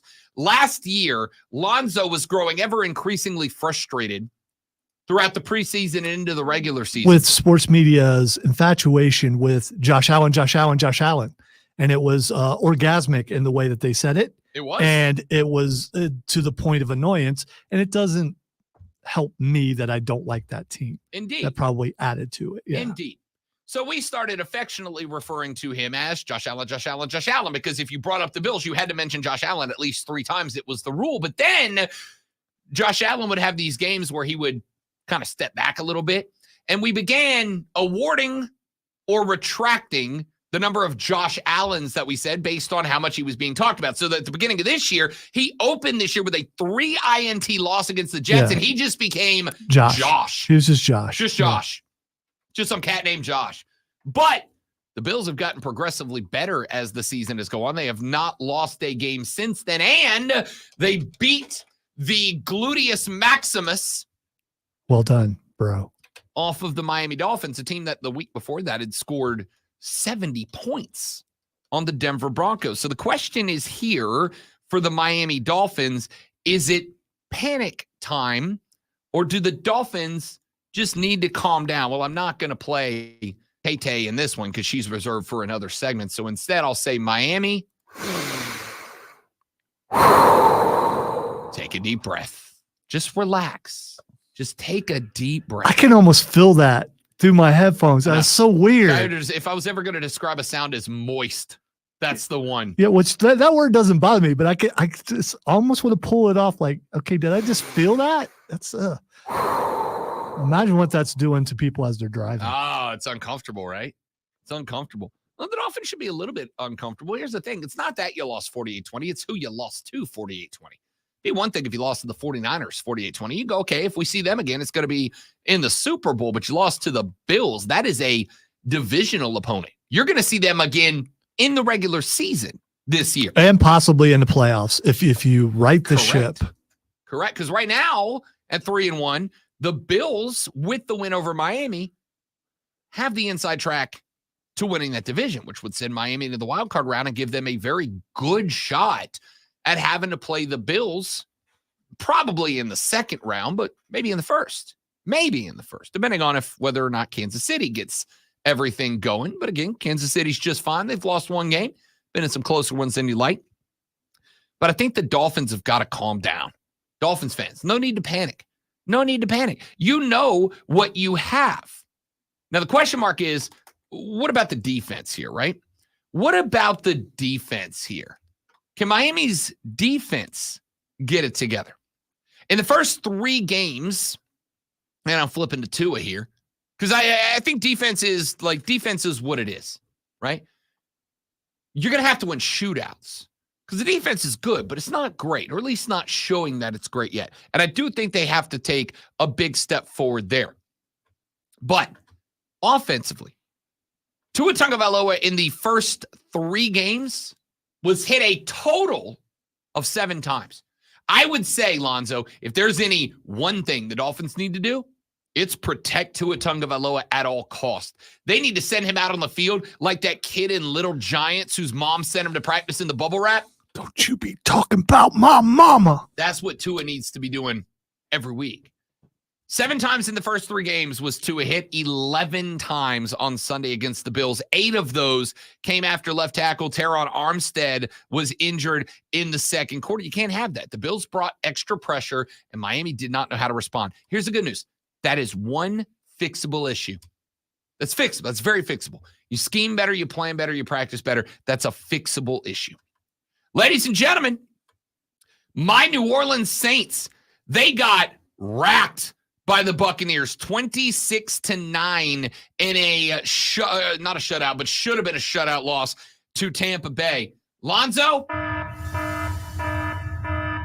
it is time to panic for the New Orleans Saints. Time to panic. They're 2-2. There's a lot of teams that wish they were 2-2 right now, without a doubt. I just feel like I'm on a submarine and I'm worried. Here's the problem with the 2-2 that they are right now. 2-2 right now, their best pass catchers are Chris Olave, who's been exceptional as the number 1. He has replaced Mike Thomas. Yeah, don't you go at Chris Olave. Oh, nothing but love for Olave. Yeah, because if you didn't have him, if I'm buying a jersey right now, I'm buying number 12. He's the only guy right now that I'm able to rely on. Juwan Johnson, the tight end, and Rashid Shaheed, who is a speedster, sure. But he's like not, I mean, he's growing, but he's not coming into the year as a dude that you go, that's the difference maker, right? Defensively, the Saints are fine. Here's what the problem is for New Orleans. New Orleans knew they were going to have to be able to run the ball in order to open up the field for Derek Carr. You know where they are right now? They are 28th in run success rate. Now, they've kind of had some issues. Jamal Williams was injured in that Carolina game early, did not return. Alvin Kamara had to sit out the first 3 games of the season because of the suspension. Tony Jones is honestly a practice squad guy who got reps because they didn't have anybody else. And Kendre Miller, the rookie. Now, he showed some flash, but he is again a rookie. And then, of course, there's Taysom Hill. But the problem when Taysom is in there as a QB in the Wildcat is I'm putting 8 in the box because you haven't uncorked Taysom yet. You haven't let him go deep. The offensive line is bad. Derek Carr has less time in the pocket than any quarterback in the league except Deshaun Watson. He's the only guy that's got less time in the pocket right now than Derek Carr. So we can all put it on Derek Carr. So you're saying Bryce Young has more time in the pocket? By literally 0.1 seconds. Okay. Okay? All right. Bryce Young's average time in the pocket before pressure is 1.5 seconds. Derek Carr's is 1.4. So he is the 3rd least time in the pocket as a rookie. Derek Carr's at least been in the league 50 years. I do understand the concept of time and how much time that is in between. Mucho importante. Yeah, yes. Right. The Saints are bad. The Saints are bad. I've accepted that. The Saints are just bad. Now, are they fixable? Yeah, they're fixable. But I don't know how you fix it. Because Dennis Allen isn't an offensive guru. He's a defensive coordinator glorified. I don't know how he's going to fix that offense. I don't know how he's going to turn that offense into something that's good. The Saints are in trouble. How about the New England Patriots, Alonzo? Is it time to panic for the Patriots? I'm going to say yeah. I'm going to say the hoodie era is coming to its conclusion this year. This is it, Bill. You're done. I mean, am I wrong? No. I mean, he's going to have to go eventually, and they do not look good. Now, we can make the argument here that you can put a lot of this, if not most of this, if not all of this, on Mac Jones. Mac Jones is just not good. Or do you, or does Robert Kraft send him a message by appointing a GM? It's a great question because Bill Belichick does serve as GM of this team. Right. So you bring in a GM and that puts him on notice. Hey, your time is fleeting if you don't turn this around. Correct. But let's also point out sorry to the texter. I use fleeting. I know it's a big word. No, we go for big words now. This is a very adult show. Bro. Very professional show. Here's the thing. I don't think Hoodie's the guy that you replace as the GM and he goes, I'm okay with this. That's Bill Belichick, dude. Right. It's a force out. It is kind of. I think what likely happens is because Robert Kraft has respect for Bill Belichick, despite the fact that they butted head many times over the tenure of the latter. I think Bob Kraft basically goes, dude, this is it. Like, have your swan song. Try to get some dubs, right? Because I think my thought was maybe they leave him in long enough to get to that most wins ever mark. Big finish. But he's like 34 wins away, right? At the rate they're on right now, that is like 5 more seasons to get to that mark. I don't think Bob Kraft is going to let him sit around and stall this team out as a 6-11, 7-10 team for like 5 more seasons to get to that mark. I think if you're the Patriots, it's panic time. The hoodie era has come to its conclusion. The question of was it Brady or was it Belly has been answered, kids. It was Brady. It was. Because Mac ain't that dude, and that was Belly's guy. It's not going to work. All right, Belly's does not. It's I don't like it. It's not working for me. I don't like it. I mean, out of all the things, that one's it's disturbing. How about the next one? How about the Pittsburgh Steelers? They fall to 2-2 after a 30-6 L at the hands of C.J. Stroud and his Houston Texans. Is it time to panic for the Steelers, Lonzo? I think it is. It's okay. They're going to change stuff, but they're not going to change anything. So everything's taken care of. Kenny Pickett sacked while trying to scramble away from a pressure on 4th and 1 at the end of the third quarter, wrenched to the ground by the Texans defensive end. There's no news on Pickett's left knee injury at the time as of now, but he was not able to return to that game, and it did not look great. If they have just lost Kenny Pickett, if they've just lost baby hands, they're in trouble. They were in trouble anyway. But let me tell you what the good news is, if there's any for Pittsburgh. Hey, they still have that backup who was supposed to be like the starter what came from like Chicago, whose name I can't remember. Mitchell Trubisky. That's it. Trubisky. Do they still have him? I believe that they do. I believe he is still listed as the backup QB. He is with Mason Rudolph at the QB3 spot.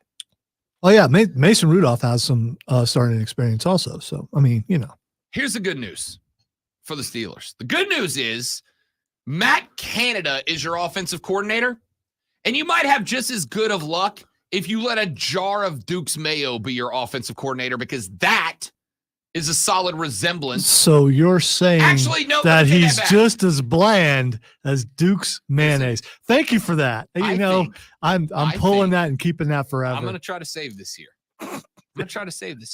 Bro, it's too late. Duke's is the best mayo in the game. Hands down, not a question to be asked. It is the best mayo in the game, but at the end of the day, mayo's mayo, right? I like mayo. Put mayo on the ham, on the chicken, on the turkey, whatever. I like mayo. But at the end of the day, mayo at its absolute best is still mayo, right? But I got Dijon mustard, brown mustard, honey mustard. I got all these different mustards that spice it up. At the end of the day, mayo is a nice background complementary flavor and nothing else. So is Matt Canada. Matt Canada is bad, dude. He's bad. He's bad at his job. He's uncreative. He's unimaginative. He does not take advantage of strengths. It's just not good. I think the Pittsburgh Steelers are in a world of hurt. Ladies and gentlemen, Lonzo, who is it time to panic for? The one that you should have started with, the Cincinnati Bengals. 27-3. They lose to the Tennessee Titans. Is that thing on a loop? Will that go like 35 minutes? No, I got it at 9 seconds. Okay. All right.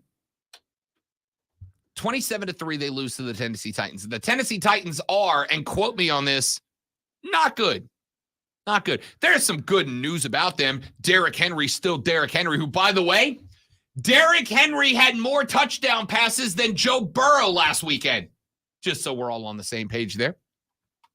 I'll tell you when I knew the Bengals were in trouble. Jamar Chase, after the game was over, went into the locker room, and they were like, hey, man, are you having trouble getting open? And he went, bruh, I'm always open. I'm always open. He said, it's they're just not seeing me. Yeah, but isn't that what a receiver? Sorry, what he actually said was, I'm always bleeping open. That's what a receiver usually says. Yeah, but here's the difference. Over the last couple of It's years, the Keyshawn mentality. Yeah. Give me the damn ball. Over the last couple of years, the receivers in Joey B, they've been good, man. They've been tight. They've been boys. This year, they're not. That's his guy from LSU, yes, too. It is. So, yeah. Jamar and Joey B have been boys. This year, Jamar is throwing Joey B to the wolves right now, right? It's on him. I'm open. I am bleeping open. I'm sure that was taken out of context. It was not. I watched the question. I watched the answer. They said, are you having trouble getting open? And he said, I am always bleeping open. Now, let's point out that Joey B is playing hurt. He can say whatever he wants. That dude ain't right, right? You could see him limping on the field this weekend. To the point that I'm like, maybe you shut him down for a week or two. Like maybe you sacrifice a win or two or make a win more risky.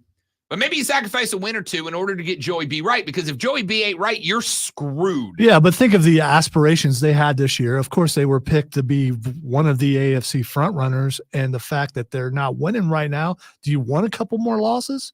Because him not playing, you almost guarantee that. Here's the thing.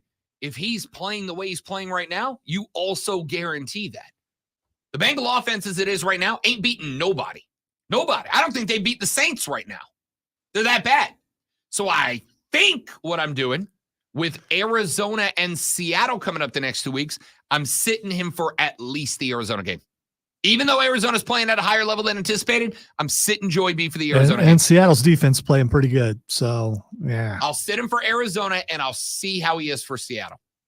And then one of the last team, actually the last team that I want to get to, they lost on the longest road to the Jacksonville Jaguars, 23-7. Is it time, Lonzo? I'll let you answer before I hit the sounder. Is it time to panic for the Atlanta Falcons? No, because they play in the NFC South, and anyone can win that except for the Panthers. I could not disagree with you more. I couldn't. Desmond Ridder had back-to-back picks for this team. Remember last year when Marcus Mariota was the quarterback? Lonzo loves the saga of Marcus Mariota. It started with Rob Brown going, this guy ain't the guy. This guy can't get it done. I like him. I respect him. He's a hard worker, but he ain't NFL caliber starting quarterback. He's just not. And then there were like 3 or 4 games where Marcus Mariota actually looked okay. To the point that I came on this show in a different time slot. And I said, I might have to send Marcus Mariota an apology note attached to an edible arrangements basket. Yeah, I was going to make sure you mention the edible arrangement. Yeah. I was about to send a fruit basket to Marcus Mariota as a note of apology Have from Rob you ever Brown. Received an edible arrangement before? I love them. I haven't. They look like, them. I'm not asking anyone to send us one. I've never, seen them on TV. Bro, chocolate dipped pineapple. Wait, chocolate and pineapple? Undefeatable. I don't know about that. I'm telling you, dude, it's untouchable. I got to a point where I was about to apologize to Marcus Mariota, and then we got to about week 7. And then Marcus Mariota became Marcus Mariota, and it was bad after that. Well, Desmond Ridder is following the same trajectory. He had a couple of games where he went, maybe it's not that bad. And then he started doing Desmond Ridder things, including throwing back-to-back picks in a game that should have been very winnable against the Jaguars team that ain't what I'd hoped they would be. Run the ball, stop putting it on the hands of Desmond Ridder, Atlanta, or you are screwed. Let us get a phone call in here before we run out to a break. Joining us on the phone lines, Lonzo, we have Kevin. Talk a little football with us. Kev, what's up, big fella? What's up, man? It's been a minute, man. Where you been, dude? I literally said Monday. Where the hell's Kevin been? Hey, man, I work first shift and I get started early. Now, by the time you coming on at 9, I'm all in it. I'm delivering this and Kevin, that. Kevin, it's like 7:43. Did you notice? Look at your clock, big dog. Look at your clock. We on 6 now. I get there at 8:30. 8:30, I'm on the clock. I got till 8:30. I love it. Hey, man, let's take it back a few weeks. Let's do it. Burns and Chapman, a few weeks, some weeks ago, right? So I'm out there on the field, and I'm about to get everything started with the broadcast and all this stuff. So the game gets started, and we go through what we go through. I get home, and I feel so bad because I didn't go holler at Ro Brown when I was down there on the field. Like me and your little sideline guy, me and him standing toe to toe out there at the coin toss and everything. And I still didn't even think about it. So my bad, bro. That's all good. It's all good. I mean, listen, Kev. I'm like, on a night that big for Chapman, on a night that big and what that game turned into, me being an afterthought, that's how it should have been. Hey, man, but I tell you what, I think we woke up to sleeping giant. I really think we did. I think we teed them boys off, and they have been on it ever since. They have. I mean, undefeated since then, dropping 40 spots on folks. The closest game they had so far was last Friday night against the Spartanburg Vikings, but that's a regional game against a Spartanburg team. Not quite what they were last year. Still very, very good. I said that night in the postgame, Kev, sometimes you got to get punched in the face to find out who the hell you are. And y'all punch Burns right in the mouth. And I think you're spot on. You kind of kick that team up to a different level. But I'm also going to say, man, that second half game plan from the Panthers was as good of a set of adjustments as I've seen a team make in a very long time. I was saying at halftime, I'm talking to a few people over there at the concessions, and I'm like, hey, man, this right here plays into our hands. If Burns, don't get me wrong, they laid it on a platter for us to go get, and we ate it all off that platter. That's fact. We went and got it, and they gave it to us to go get, and I was so proud of us for doing it that night. That's but fact. I tell you what, that freshman running back y'all got over there, that is Marcus Lattimore Jr. right there. Bro, Trey Segura, my dude is 15 years old. He got legs like tree trunks and is one of the fastest high school kids I've ever seen as a freshman. As a freshman. So I tell you what, if they keep doing what they're doing, this will be another 7,000-8,000 yard guy by the time he get out of there and probably pick wherever he feel like going. You ain't wrong. So I think he's pretty good in the classroom too. So listen, I love it. A bunch of these athletes coming out now are really great in the classroom. You ain't got to worry about going no JUCO, no nothing like that. Go where you going and have fun doing it, man. Bingo. Kev, my man, great to have you back, big dog. Check in more often, pal. Going ham at 7 this morning, huh? There it is. Going ham at 6 a.m. Appreciate you, Kev. Talk to you later, big dog. That is Kevin checking in. Let's take a break. We'll come back. We'll wrap up the second hour of the show. The halftime show starts next on the Rob Brown Show. This is the Fan Upstate. I drop a pen.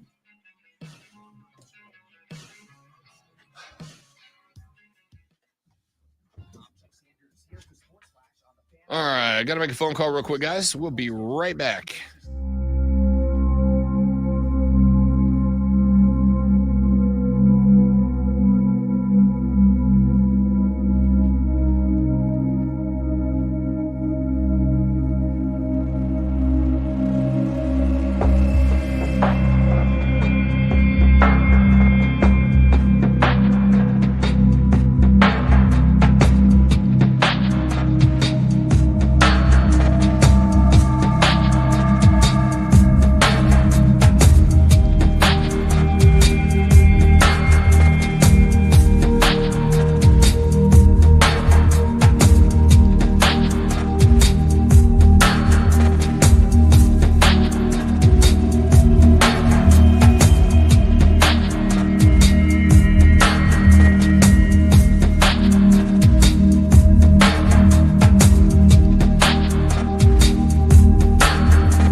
All right, dudes and dudettes. Thank y'all for hanging out.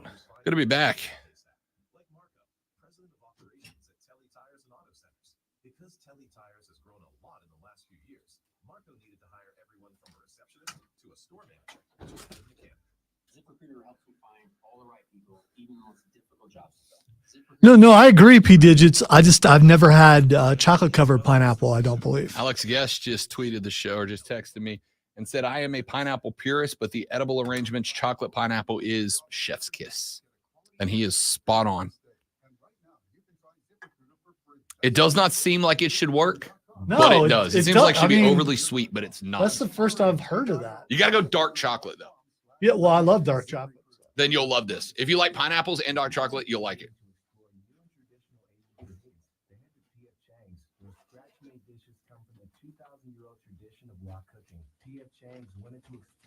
Guess I've never done anything to warrant an edible arrangement. I'm about to get us one. Although, after what I did this morning, management wants to send me an edible arrangement. I'm all for that. I'll take one. An increase in organic search visibility and a 40% increase in new users for scratch-made Asian cuisine. Visit your local P.F. Chang's or go to PF. See, what do we have on the docket here? Salted caramel fall daisy. Ghirardelli Delights. It comes with flowers and chocolate dipped strawberries. The chocolate dipped indulgence platter comes with pineapples, strawberries, green apples, and blueberries, all dipped in dark chocolate. Blueberries and chocolate. Actually, no, the blueberries aren't dipped in chocolate. Oh, okay. They should be, though. Yo, I'm not going to lie to you, though. I love an edible arrangement. I really do. I just thought it was just fruit. I didn't know it Nope. was fruit covered in chocolate. I might just get us the mini indulgence platter for us to try. But I'm curious as to... You know, I believe that's a true story, Stephen. I don't doubt that for a moment.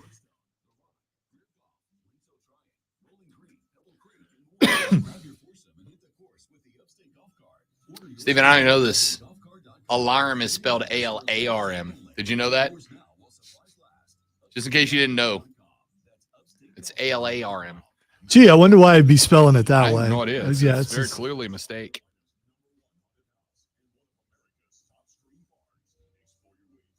I don't know. Don't you need like the ooblat or whatever that is over the O to make it sound like an O? Or whatever that wavy thing is.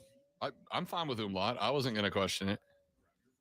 Ooblat is not it, but I just like saying the word ooblat. I'd look it up to find out what an ooblat is, but I have no idea how to spell ooblat. I think it's umlaut, isn't it? I don't know. Chris would know, but I've seen him enough today. Umlaut is a diacritical mark that looks like two dots above a vowel. It's used in German and some other languages to indicate how a vowel should be pronounced. For example, the word schon has an umlaut over the O. The umlaut is used to indicate the result of a historical sound shift. The shift caused former back vowels to be pronounced as front vowels. For example, and then they give examples that I'm not even going to So I think I'm right. I think I might be right. An umlaut can also refer to the process where a vowel sound shifted in the past. I'm gonna go with I'm right. It's because I want to.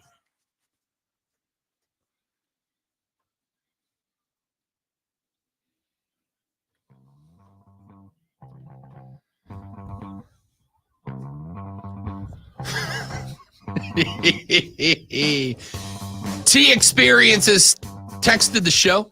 He said, not a single 400-yard game under Matt Canada. Pathetic. No, it is. Matt Canada is bad at his job. He just is. It's past the point where it's a debate or a question mark. The Steelers should be hitting the panic alarm because they are in trouble with Matt Canada in that spot. Texter said the water cooler sound effect. Alarm.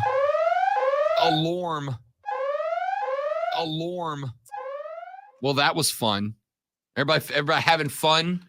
Hey, you can come at me, bro, but I'm still gonna play it. We don't say bro. We're above that. Oh, sorry. Yeah, PP. they're PP. awful. They're atrocious. They're atrocious. Texas said, finally, the move to the morning got Rob to admit he is part of Gamecock Nation, ... bro. I know who that is. And Texter, for the individual that has texted the show with that take, I would like to tell you to make sure that you are tuned in Monday morning. All right? Monday morning in the 8 o'clock hour specifically because I did something special just for you. Just for you. And while we're at it, do remember that coming up tomorrow on the radio broadcast, we will have Emily Adams at a new time. I am going to be talking with her after the show today. So you haven't confirmed it yet. You're just Emily? Yeah. No, I asked her if she'd be good moving up earlier. Okay. She said, All right, yeah, we just right. haven't figured out what time yet.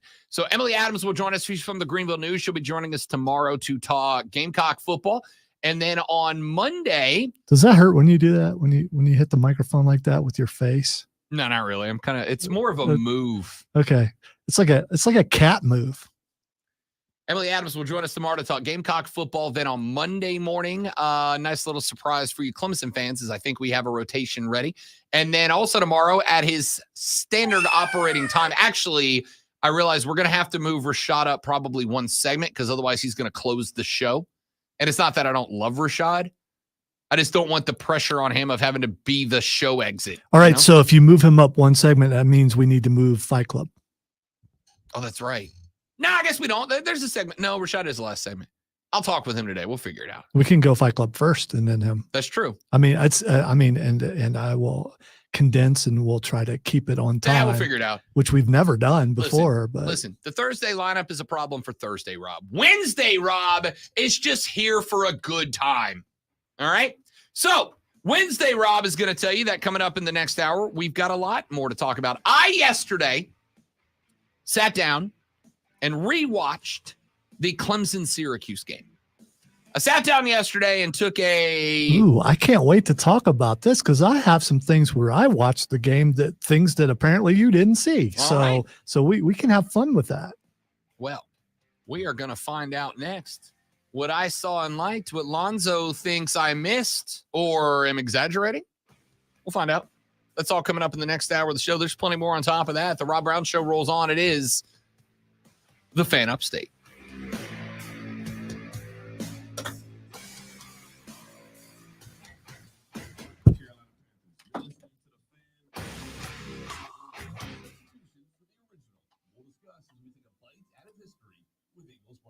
Elijah McCoy was the son of escaped slaves from Kentucky. Growing up free, he took an early interest in how things worked and often disassembled machinery to learn how they ran. At the age of 15, his parents sent him to Scotland for school, where he was certified as a mechanical engineer. Upon his return, engineering work was hard to find due to his race. Instead, he took a job working on the railroad, oiling axles and gears on steam locomotives. In his off time, he would tinker in his own shop and eventually came up with a lubricating oil cup, which would apply this oil to the train while it was moving. It was immediately put to work by the railroads. Even after his patent, many tried to improve on Elijah McCoy's design to no avail. When the railroads ordered the lubricating oil cup, rumor has it, they'd ask for the real McCoy. Elijah McCoy would go on to get 57 different patents. Oh, that's where it came from. The real McCoy. I thought it had something to do with the Hatfields and McCoys, but apparently it does not.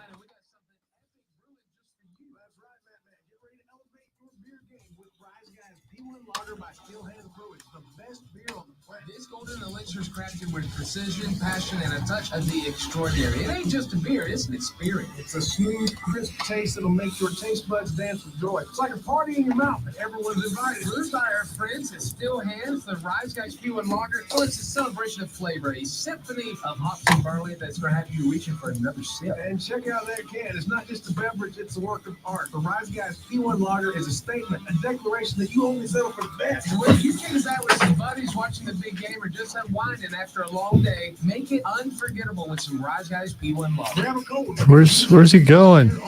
Where's he going?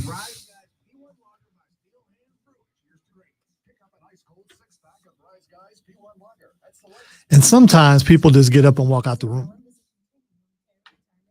Assisted living, memory care, rehabilitation, and skilled nursing all under one roof. An MD will visit twice a week, and physical therapy, speech therapy, and occupational therapy are on site. And for socialization, our director of activities has a master's degree in social work and has been at the Gables for many years. We have a full calendar of activities for all of our residents. In addition, our director of memory care has been there for many years as well. To stop by for a visit, give us a call at 864-286-6600. Heart failure, carpal tunnel syndrome, shortness of breath, stomach issues, lower back pain. How does it all add up? If you have heart failure and any of those seemingly unrelated symptoms sound familiar, it's time to talk with your cardiologist and get the full picture. They may add up to transthyretin. It's weird. I saw a tweet or something from Fred Rogers. That can't be real because he's dead, right? I thought. It could be wrong.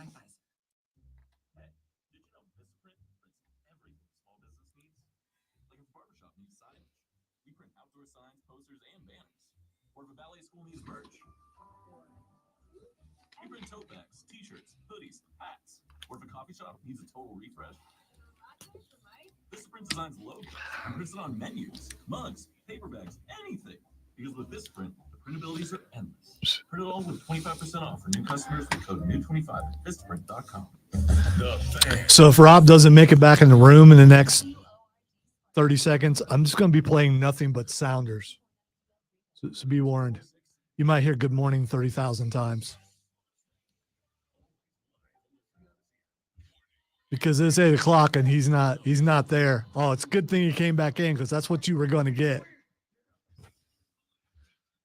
I was just going to play good morning till you came back in. Just spam the button.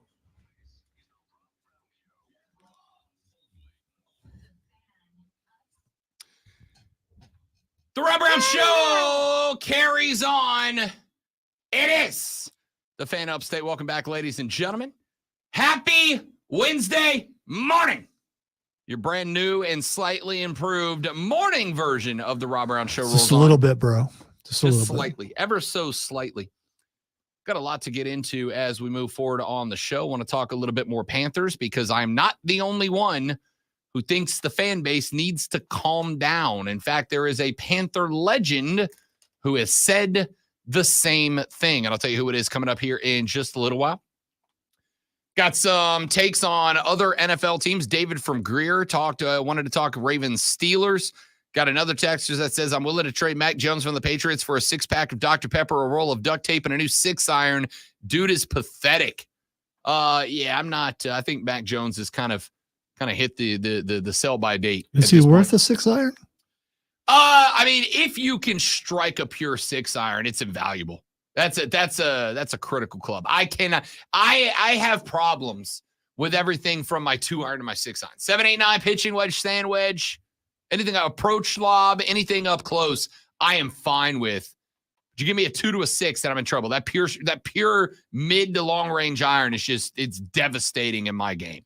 Wow, you just strictly went golf bro there. You asked, I answered. Yeah, that was amazing. That's what we do here on the show. Glad I was in this room for that. You're welcome.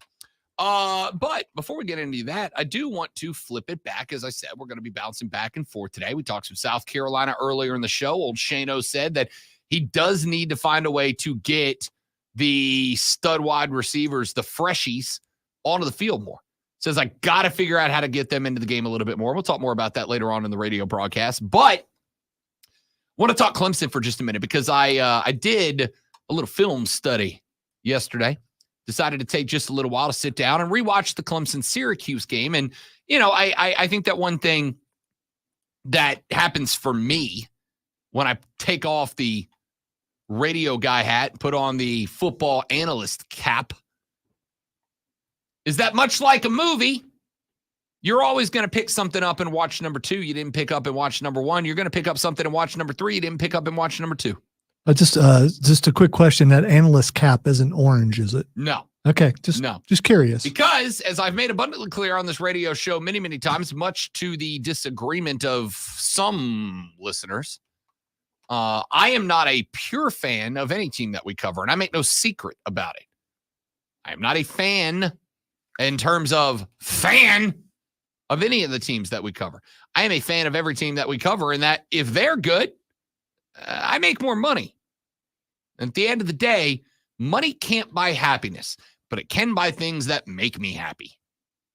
So I would be perfectly fine if every year of my broadcast career, South Carolina and Clemson met each other in the rivalry week game at 11-0 with a playoff spot on the line, a trip to the Natty in the flux every time that those two teams got together. That's not reality. But it'd be awesome if it was, because Rob Brown, cha-ching, likes the dinero very much. So I went back and I watched the Clemson game again. And there was some bad. Boy, howdy, was there a lot of good. A lot of good that I took away from that game. Very first thing I want to point out, I never got to the point in this game, which is contradictory to the Florida State game. It is contradictory to the Duke game. I never got to the point where I felt like I could say with some upper level of confidence, Dabo took over the play calling here. I did that with Florida State. A couple of times in that Florida State game, I felt like I was able to say, Dabo's calling the plays here. Inside runs, quick screens. It felt like the old Clemson offense, the Clemson offense that was kind of in command last year when people started getting frustrated. In this game, I never really felt like that was the case. And that's not to say that those plays weren't involved in the playbook, but it did not feel like, pressure's on, better go back to what we do. Kind of felt like the offense was opened up. We saw Clemson taking shots.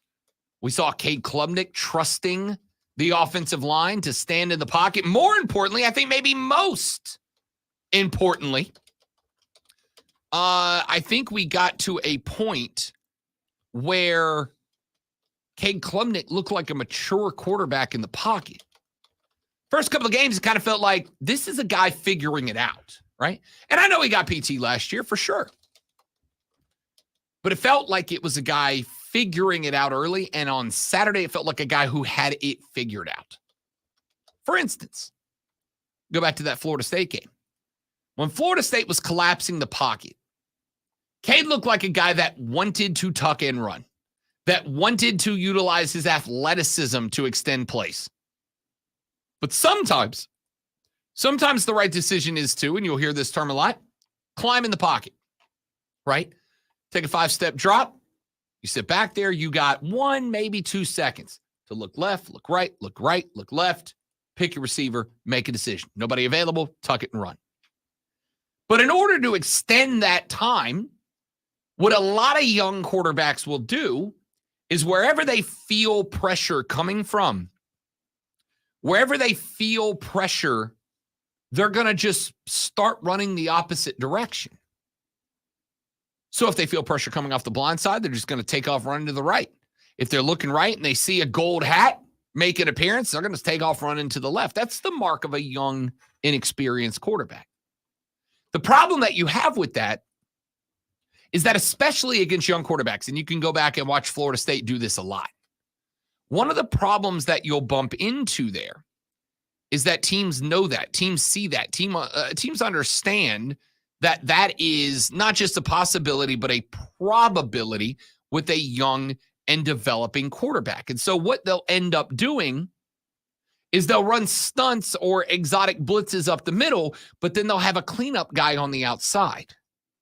So we're going to bring pressure from the right because we know a young, inexperienced quarterback is going to flush out left, but what we're going to do is we're going to have a spy linebacker on that side who's going to stay up, and he's just going to scrape off the outside of the pocket because we know that the quarterback's going to run that direction. I'll give you the example. I'll take you to the NFL for an example.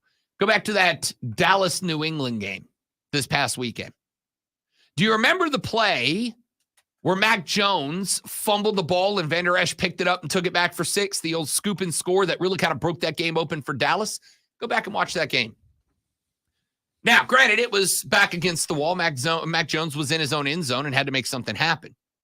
But what happened was Mac took the snap. Dallas sent pressure from the left side of the defense.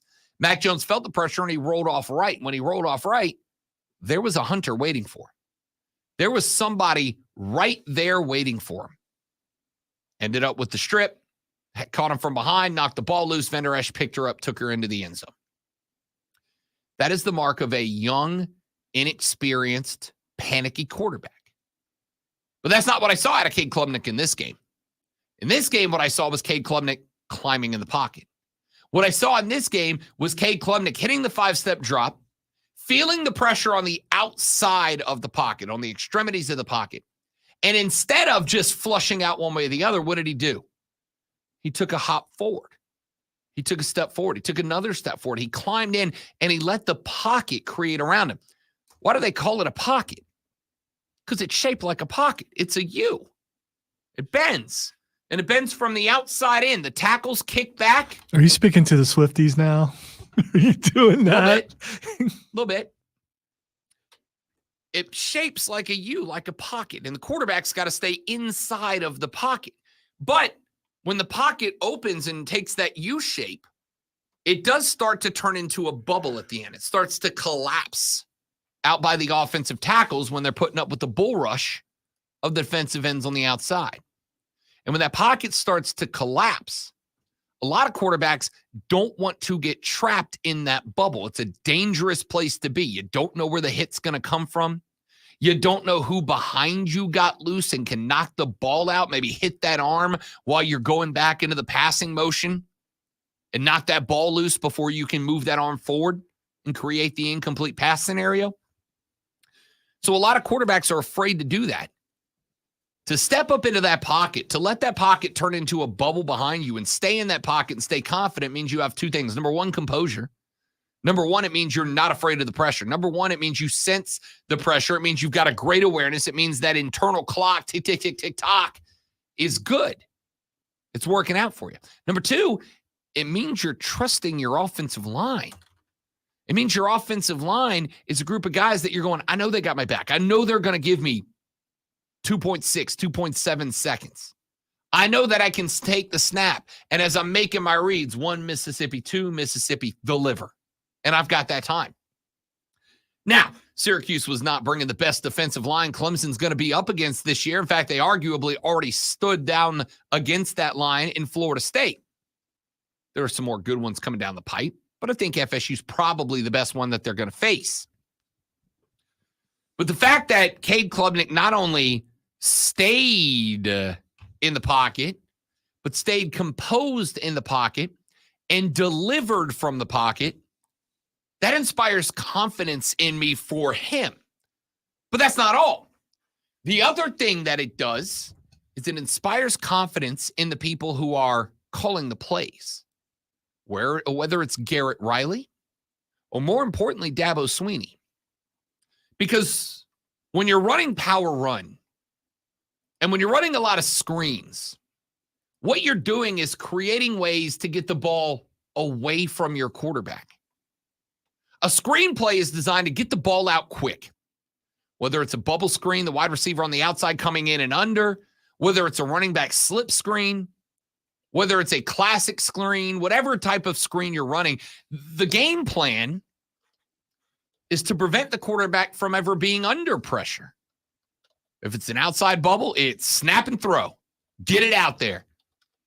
We're not even going to give time for the linemen, the defensive linemen, to get into the backfield. And we're not even going to give time for the defensive backs to get up inside our side of the line of scrimmage and pressure the wide receivers. I want that ball out. I want it gone. And I want the next part of the play happening as immediately as possible.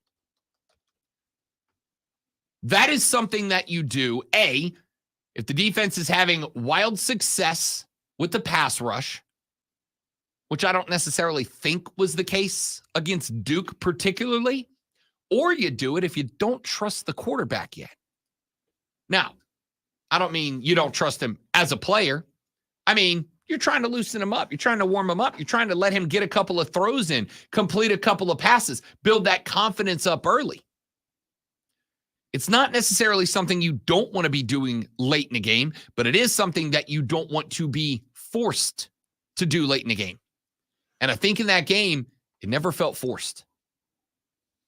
When they did run the power run, when they did run the slip screens, when they did run the bubble screens, it felt like it was a choice, not a demand. It felt like it was, okay, we've got these guys playing back. We have burnt them down the field. Tyler Brown's gotten loose enough times down the field that these guys are having to play off. They have had to switch from a cover 0 into a cover 2 or a cover 3. They have switched from being able to play up close on the guys on the outside. They're not playing press and run on the outside. They're having to give that 5-7 yard cushion. And if they're going to give us a 5 or 7 yard cushion, I'm going to run that wide receiver screen. I'm going to see if I can get the inside receiver up the field to block, slip this guy underneath him, get him the ball very quickly, and let him make moves. In that game, I'm not saying there was no point where Dabo took over the controls. But in that game, it never felt to me like there was a point where the game changed because of it. In the Florida State game, there were a couple of spots where it felt like the offense changed because Dabo took over. In the Duke game, it felt like there were points where the offense changed because Dabo took over. In that game, it felt like either Garrett Riley was in charge from open and kick the final whistle, or if and when Dabo got involved, he was calling plays that fit in with what Garrett Riley was running as the tone of the offense. And that, to me, is exactly what I wanted. It's what I've been waiting for, and it is why I have said for the past 2 weeks, Clemson feels like a team that is improving faster than any other team in America right now. All right, this is kind of sad. It is because for the past, 8 or 9 years, when you look at Clemson, you see a dominant team that were able to set their starters, sometimes at halftime and get playing time for every other kid on the team. And I mean, every kid on the team was getting to play at some point in the second half. It's not there anymore, to the point where Rob sounds excited about what they look like now, but I can't help compare it to what they looked like just a couple of years ago. And Merriam-Webster just added a word that describes Clemson. And it's, let me spell it for you, MID, mid. That's what they look like right now. When you're looking at they're getting better, they're improving, all this kind of stuff. That's not what Clemson fans are used to now. For the last decade, they're used to dominance. They're used to having a quarterback and a really good defense that is in the national conversation every single week, and they don't have that anymore. What I saw was a Syracuse team that was overly hyped, who knew they had a shot at this game and made a bunch of stupid mistakes. You take away the Syracuse mistakes, this isn't a guaranteed win for Clemson. It's kind of sad at the state that they're in. You talked about expectations for Panthers earlier. The Panthers never had the expectations that Clemson had going into every season. They do not have that anymore. They look big time mid. There are some Clemson fans that are my friends that I feel bad for. But they're realistic, and they're not looking at this going, wow, look at how good they look. They're on their way up. Yeah, they may be improving. But if mid is an improvement, where were you before you got to mid?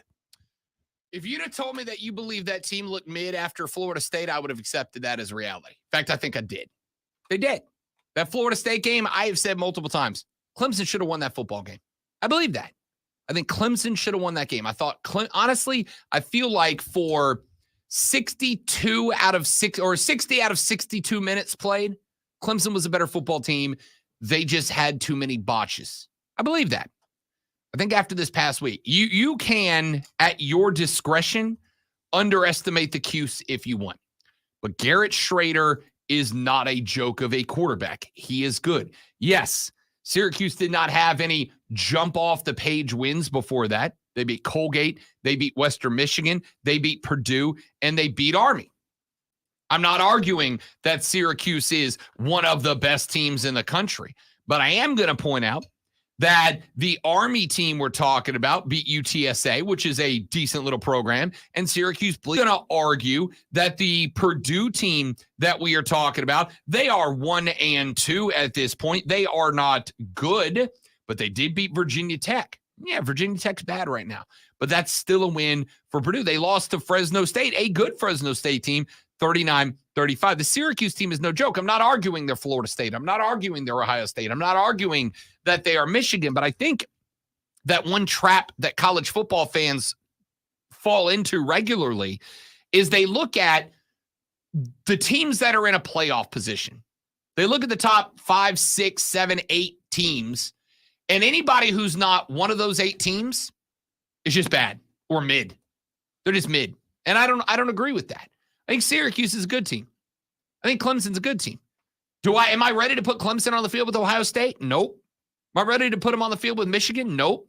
Am I ready to put them on the field with Georgia or Alabama? Nope. Although I'll be real with you, after what I've seen in Georgia, Auburn, and after what I've seen against Georgia, South Carolina, maybe. Because I think, I said a minute ago, I'll say it again, I think Clemson is the most quickly improving team. The problem is they caught a bad draw early. Opening against 3 years ago, opening against Duke, great. We get a win out the gate. We get a warm-up win. Unfortunately for you, you caught Duke out of the gate, the best Duke program of all time. Florida State in week 3, and yours, the last, decade almost? Almost. 8 years? Catching Florida State's early. Great. Let's get this one the hell up out of the way. They're a mid-challenge. They're a tune-up game. They're not right now. They are number 5 in the country. And, by the way, a game that Clemson could have won. I would have accepted, this team's mid, post the Florida State game. But here's what I'm looking for.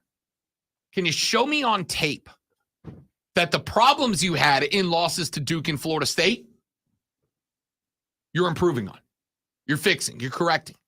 And the answer to me is yes. The problems that were problems, Dabo taking over the offense, really the quick, offense struggling, Cade Klubnik not being confident in the pocket, all those are being fixed based on last week's tape. Yeah, but if they're being fixed against arguably lesser talent, though, so is it really fixed?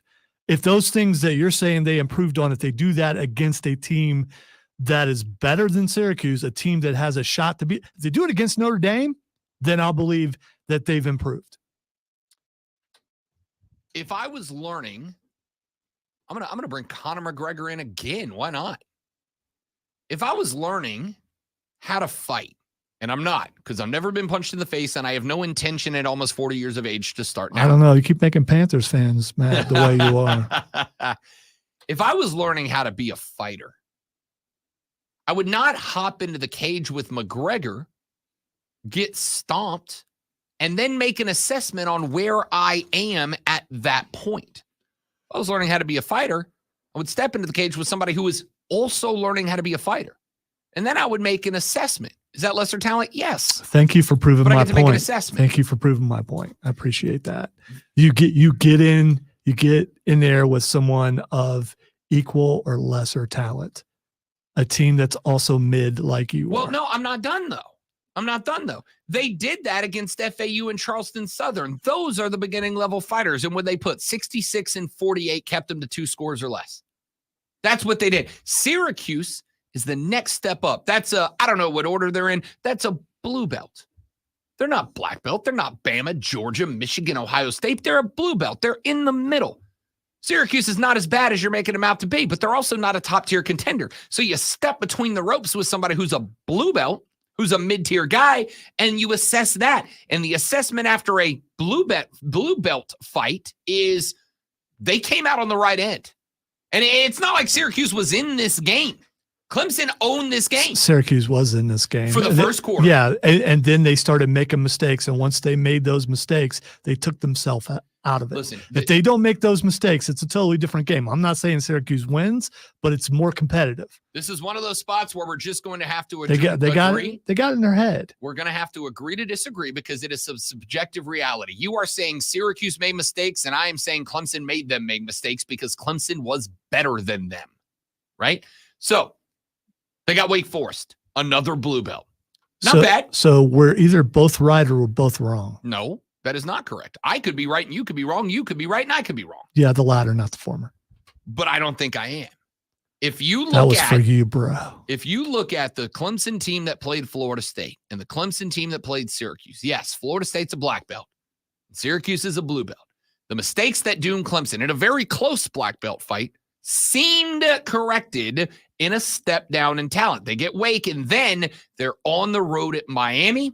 They're on the road at NC State. They're back home for Notre Dame. Yeah, but Rob, Clemson used to be Chuck Norris. Now they're American Ninja. Right.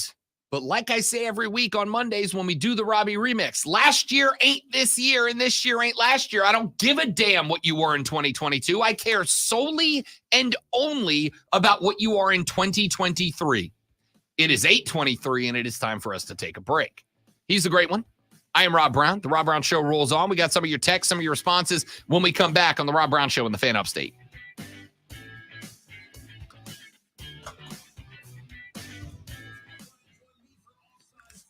I'd like to publicly apologize to Chuck Norris. I meant no disparagement towards you. Please don't come find me.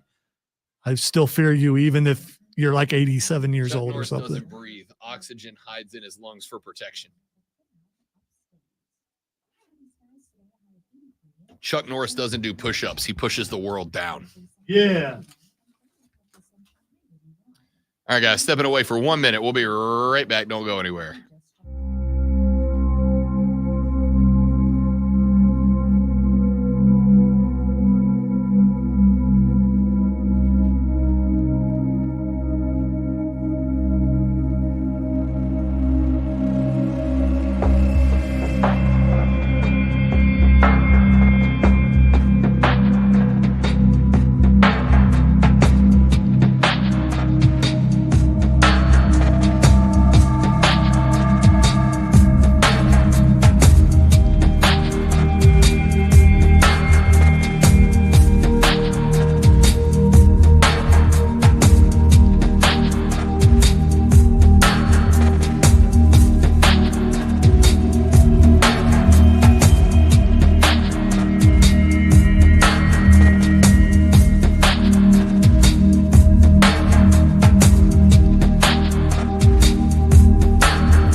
We're dead on.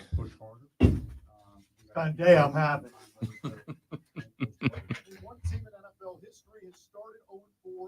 We go home to a dark room and just shake. Appreciate it, Keegan. I am going to I'm going to be playing with the music a little bit after the show. I got a couple more screens I'm going to make. I like the away screen. I like the video. I like the framing. I like all that. But I got to play with the music a little bit. I feel like that music is good, but it's not great yet. I got to make it great.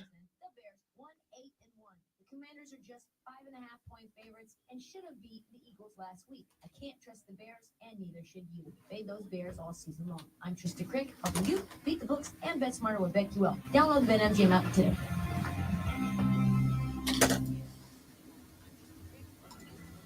At Grainger, we're for the ones who specialize in saving the day and for the ones who've mastered the art of keeping business moving. We offer industrial-grade supplies for every industry with same-day pickup and next-day delivery on most orders, all backed by real people ready to help. So you can get the right answers and products right when you need them. Call clickgrainger.com or just stop by. Grainger, for the ones who get it done. Finding great candidates to hire can be like, well, trying to find a needle in a haystack. I mean, Keegan, I can't help it that your work gets in the way of you being entertained, bud. That's all right. Pimp Sullivan Creative Company. I'm 100% here for it. If you guys out there need any graphic design, photography, videography, PR, whatever. I thought he was doing that on purpose. Hit Keegan up. And I saw it. It's like he's doing that on purpose.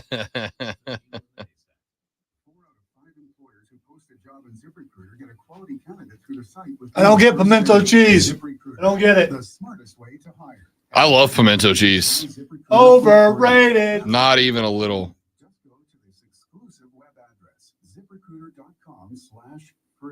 It's like eating hot snot. Running a small business Yellow is a hot small snot. task. At Home Trust Bank, we work hard to prepare businesses for whatever tomorrow may bring. Your dreams are our business, and we have local experts who can help you plan for a successful future. Dependable guidance you need and service you'll appreciate. At Home Trust Bank, we take your small business banking personally. Visit your local Home Trust branch or anytime at htb.com. Member FDIC. Mad World Haunted Attraction is now open. Voted South Carolina's #1 haunted house and one of America's top stream parks. Explore your way through the elaborate haunted house trail. Play our 18-hole ghost town mini golf, axe throwing, and carnival games. Enjoy our food. So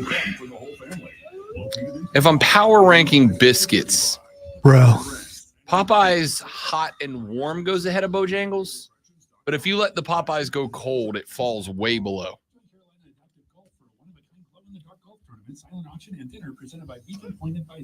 Do you guys only like spicy chicken? I love spicy chicken. I know, but it sounds like you only like spicy chicken. Because the two chicken biscuits that you're talking about, they're both spicy. Popeyes is just naturally spicy. You can get the Popeyes chicken sandwich grilled, blackened, spicy, or mild. I'm gonna tell you right now. Is it blackened's kind of spicy? It can be if it's seasoned the right way. Which if I make you blackened chicken, it brings the heat. Put a little cayenne pepper into the black pepper. QC in the next break. 10-4. Deals on amazing wines and spirits. Love what you find at the lowest prices only at Total Wine and More. Drink responsibly. I'm not against spicy. I just want options. That's all. It's me in my zone. Bro, are you in the zone? I live in the zone. I'm always in the zone. Is it the danger zone? Or is it the bro zone? Rob Brown, the Great One Lonzo, with you on an upstate Wednesday morning. It is 8:31 a.m. I am Rob. He is Lonzo. Thank you for being a part of the show. 844-326-3663, 844-FANFONE. That's 844-326-3663. The MadWorldAttractions.com phone line is there for you as well at 71307, 71307. Start your text with FAN, F-A-N, and I will read them on the air like this one. Rob, stop day drinking. I'm going to go ahead and tell you, texter. Rob Brown is a fan of the Sunday AM mimosa. Rob Brown is a fan of a Sunday early round of golf, cracking a bourbon and Coke about 10 a.m. Rob Brown is not cracking mimosas and bourbon and Cokes at 5 a.m. I think probably they're referencing your take on Clemson. Oh, they are? Yeah, because, I mean, you know. The rest of the if text I didn't know, I might think the same thing. The rest of the text says, Clemson is the most improved team in the nation. Come on, man. Quit Clemson-splaining. Clemson is mediocre at best. You're ready to put them on the field against Notre Dame? Clemson had a bad draw. Your Clemson-splaining is getting worse the more you talk. So, ladies and gentlemen, now I am simultaneously standing with a foot in both camps, all right? Let me go. How tall is that fence? Because that could hurt. Tall enough, I'm riding it, baby. Let me clean that up for you there, texter. What I said, if you care about getting it right versus getting it emotional, getting up in your feels, my dude. What I said was, this year, Clemson caught a bad draw because you caught Duke out of the gate. And in literally any other year, Duke in game one would be good. It would be great. That's exactly what you want. You get an ACC game out of the way. It's a freebie dub. You start off the year in a game where you're not up against an FCS cupcake. You're not up against a little bitty team that's out of their league and willing to let their players get their posteriors handed to them on a silver platter in return for a check for $1 million. You're up against an ACC team, not a good one, but an ACC team that's got some fellas playing for it. This year, you opened with, and I mean this thoroughly. Notice he's talking slower. That means he's having it means somebody has once again misconstrued what I said. Simple. Misconstrued what I said. And yes, if you took what I said and you got this out of it, I'm going to speak slowly so that you understand. Well, you're speaking to me too, so. No, I'm speaking to this texter. No, I'm agreeing with the texter. So then I'm you're speaking to me too. Then I'm speaking to you as well. What I said was they caught a bad draw in 2023. This same schedule in 2000, I don't know, 14, 15, 16, 17, 18, 19, 20, 21 is a great schedule. But you just caught the best Duke team ever with 5. Wow. I do believe, for an all-time record. and I could be wrong, that Spurrier won a championship with Duke. This Duke you said team, the best ever. This is the best Duke team ever. No. Scratch that. This team with Riley Leonard is the best team ever. It's not, because Monzo, does the best team win the Super Bowl every year? No, because championship doesn't mean you are the best team ever. All right, it means you were the best team that year. Let's WWE this. The best in current history Duke team. No. So the Duke team that won the championship, that's not, they weren't good. I didn't say they weren't good. I said this is the best team ever. So let me hit with this texter. This is the best Duke team ever. I will put them up against any Spurrier-led team or anybody else. Okay? This is the best Duke team ever. You caught them in week 1, and you caught them when Riley Leonard was A, healthy, and B, an enigma. See, because the teams that started coming up against Duke, like Notre Dame, oh, by the way, a Notre Dame team that needed every bit, a good Notre Dame team that needed every bit of 4 quarters to beat those same Duke Blue Devils. You caught them, if you're Clemson, in week 1 with a healthy and enigmatic Riley Leonard, a Riley Leonard for whom there was very limited game film based on what he was going to do with additional talent around him. Mike Elko has made Duke the best they've ever been, and I stand on that. So what you're saying is No, Notre what I'm Dame saying is what I struggled. just said. Notre Dame struggled or won because they had more film than Clemson had. It's not that Notre Dame's more talented, but they had more film study. I'm saying it helps. It's just okay. I'm saying it helps. And yes, they are more talented than Clemson. I'm not debating that. Okay. They are a better team than Clemson. Which would make Clemson mid compared to No. Notre Dame. One of the top 10 teams in America. Which Clemson Mid- is not. Mid means middle. Middle in college football is around number 60. Clemson is not around number 60. Okay, because I think most people go, top 25, so mid would be somewhere. Then most around- people are wrong. Okay.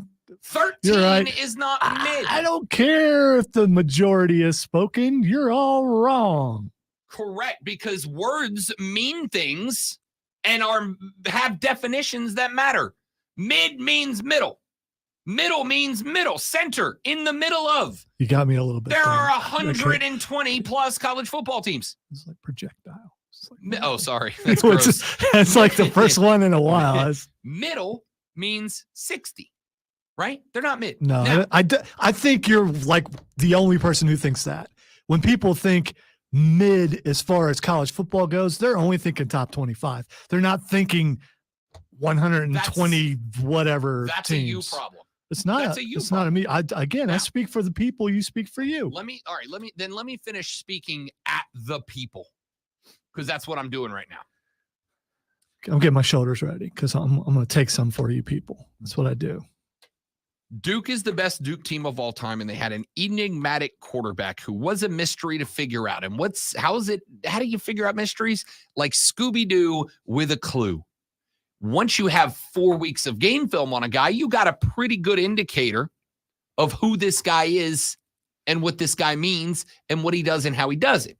So if you're seeing him for the very first time and you have no clue, it is harder to figure out that mystery than if you've got 4 weeks of game film to watch on him. Let's put that to the side for a second. Because he went Scooby-Doo in a way to try to help me understand. If that's what it takes. I don't know if All you right. guys got that or not. So the second thing is, he said, are you ready to put him on the field with Notre Dame? I just said Notre Dame's a better team. I literally just said that. And I want to Seconds repeat, ago. if they go out and beat Notre Dame, then I'll believe that what you said is true. If they don't, then I believe what I said is true. Notre Dame is a top 10 team in America. This game's in Death Valley. If Clemson loses this game in walk-off fashion, if they're within a field goal, yeah, it's going to be ugly. Right now, you put money on Clemson to win this game. Give me the spread. Not straight up. Okay. So you think they're going to lose? I don't have an issue with lose. I have an issue with compete.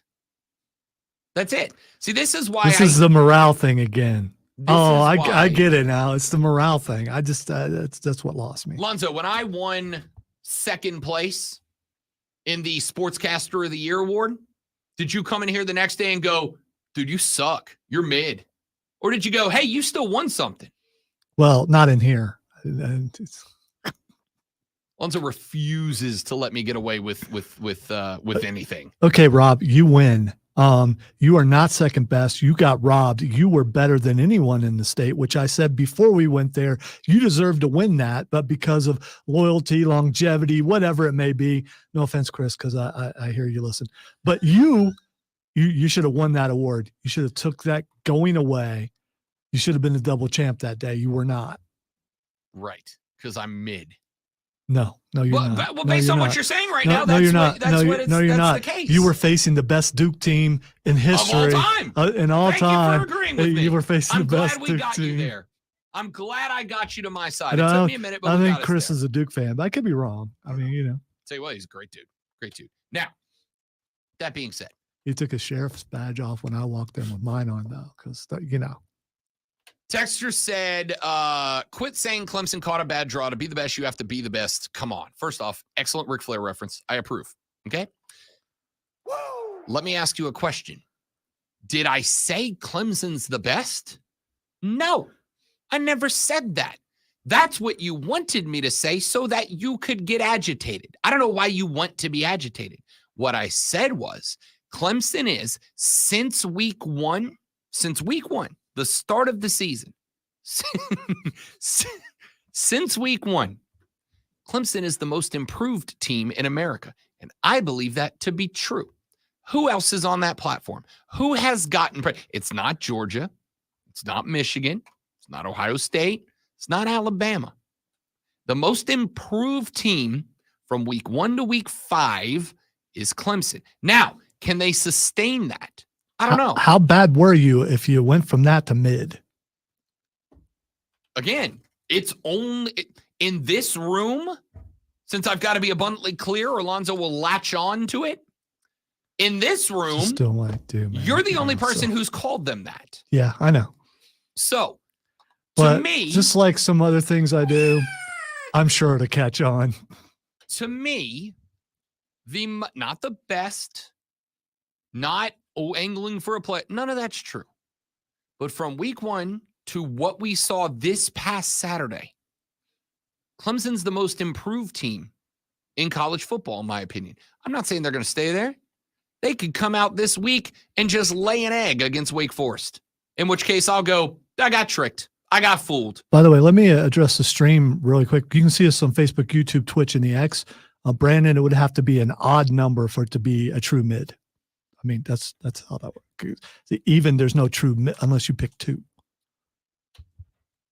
Clemson may come out and lay an egg against Wake Forest this weekend. I don't think they're going to. I think they're going to carry the same momentum into Clemson or into Syracuse and through Syracuse into this game. And I'm going to go ahead and tell you right now, I have already got money on Clemson to cover the spread. Who's better, Wake or Syracuse? Syracuse. Okay, so Syracuse is a better football team. So they should, Clemson should come in and do, I don't know, at Even least more. twice as good against Wake as they did in Syracuse to show the improvement that you're saying that they have. I will say, I'm not going to say twice as good, but I will say that they are going to beat Wake by a larger margin than they beat the Cuse. Without a doubt in my mind, they are. That's why I took them on the cover line. That's why I took the spread cover. I said they are not the best because, yes, to be the man, you got to beat the man. I don't disagree, but I'm not saying they're the man. I'm saying they're the most rapidly improving team in college football. I am saying that this Notre Dame game does not look like the butt whooping that so many people are projecting it to be. I am not making a declaration of ACC champions or playoff team. I'm saying Notre Dame better be on alert now. Miami better be on alert now. North Carolina better be on alert now because Cade looks dramatically better in week 5 than he did in week 1 and 2 and 3. Because this offense looked like it had flow and fluidity in week 4 that it did not have in the first 2 or 3 weeks of the season. How bad do you have to be to look dramatically better? I'm just saying, it's just. You may hate as you see fit. I am telling you what I saw from the team that lost to Duke and Florida State. This team that played Syracuse is a better football team. That's not Clemson splaining. That's me being accurate.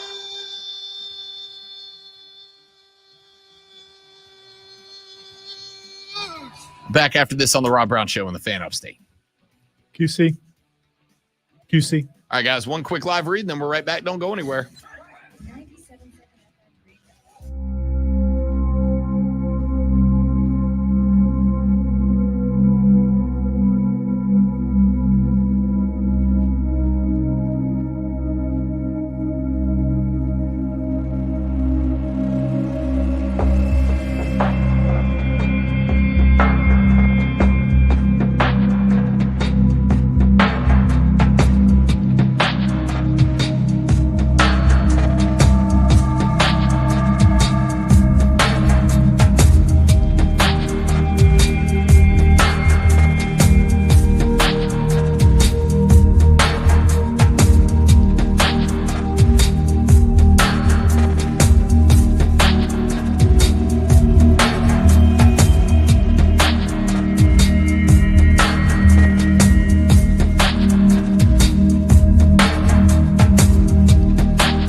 like boots? Do you like blue jeans? Come to Boot Barn. Come to Boot Barn where we play boots. Dark Country. I was And told we got about blue Dark jeans. Country, and I finally heard Dark Country. Now I know what it is. It's at the Boot Barn. We got brown boots. And we got black boots. We got blue jeans. And we got slightly darker blue jeans. Plus, we got socks. Real men wear socks. I have to pick me up a pair.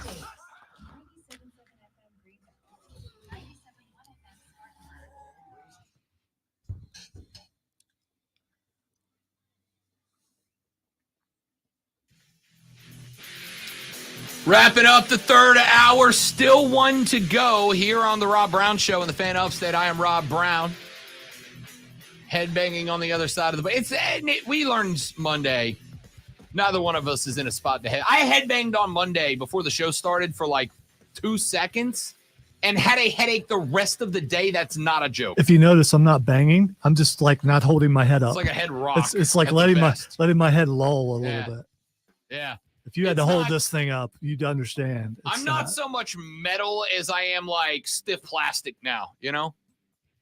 It's not really heavy metal. It's more like brittle shale, if anything.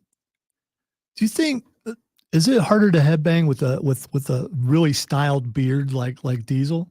Can he headbang and it's not because do you have to worry I think about he's the only one of us left that can. No, because if you hit like your chest, if you're a CrossFit and you got a big chest and you hit your chest, does it mess your beard up? Can you only like No, 'cause partially if headbang? you've got the big beard like Diesel, you got to put the shelf in it. It comes away from the jawline, right? It comes out, so there's a little room. You mean to shelf? flex. You mean like pointy? Yeah, like Okay. it comes down All and right, out. all right. That's the correct way. You mean like Satan? Sure, I guess. Well, he's got that pointy. I mean, the depictions of. Wait, do I have one on? Yeah, you sure do. yeah, He's right. clean shaven. Yeah, Satan, no, though. yeah, no. He's like Triple H Satan. He's got the just the side thingy. Texter said, Lonzo, there are 133 FBS teams. Mid would be 67, which is correct. Words have meanings for a reason. If we just stop saying words without the meaning, communication breaks down. By the way, thank you, Texter, for going and finding Doing the the math. exact number and finding let's see, this minus this once It's just division. 67. Lonzo. It's just division. 67. Texture says AP Top 25 also has Clemson still receiving votes, currently 5, which puts 7 teams ahead of them that are unranked. So in essence, 33rd. I mean, again, can we call them court? They're not mid, they're court. They're a quarter of the way down. Texas says Notre Dame has bigger and ranked fish like Louisville and Southern Cal to fry before they play Clemson and pay attention to the most improved team in America, end quote. Oh, listen. Am I a not- shock jock? Is that what it is? I say stuff and people have to figure out how to math again. I just believe that a lot of people only look at top 25. They don't care about anybody else unless it's their team. That's fine. Then you don't like college football. That's not, you can't see again, you're throwing out definites when it's not, that's your opinion. That is your opinion. You're not me, you're not them. In your opinion, that's that, but that doesn't mean you're right. I mean, if all you care about is the top 10, right? We said 25. Why would you care about who's 25 but not 33? Yeah. Why is that 33, such an yes, arbitrary? I know. The AP says there's a number out there, so I care. If That's you are just as bad. if you are not in the top 25 and you're not my team, You're why irrelevant. well pretty much. Except for the 'Cause I kids also- playing Because I and also care about the future. do you? Yeah. Okay. I sure do. Do you believe the I sure children do. are our future? I don't know the rest of the lyrics of that song. I bleached that song from my memory about 5th grade when I heard it the 9,000th damn time. Yeah, I just hear the sexual chocolate version of it. Coming up in the next hour of the show, we're going to bat lead off, switching back to the National Football League, primarily the Panthers of Charlotte, North Carolina. Oh, I thought we were going to not fight next hour. Well, no, we are. Uh, Except for, I feel pretty good because, great fighters have great cornermen, right? Great fighters got somebody in their I need a corner. cut man today. Great fighters have somebody in their corner that tells them what they're doing right, what they're doing wrong, and they don't pull punches. Well, ladies and gentlemen, I have that guy, and it is a guy that if you are a Panther fan, I can tell you already you respect. You respect his opinion, you respect his thoughts, and it is somebody that I have had issues with in the past, but would you look at that? We're on the same side of this fight. But you know what? If he was in this room, Rob and I both would overlook him. I mean, I'm going to let you tell him that because I'm not. No. Because he likes to fight guy. So Right. no, thank you. I'll just tell him you said it. I mean, he's got my back in this one. So we'll talk about that, tell you what it is, play some audio from that legend coming up in the next hour of the show. Also got a couple of other things that I want to get to on the radio show, including a little more college ball in the second segment. That's all coming up on the Rob Brown Show. Hour number 4 starts next. It is the Fan Upstate.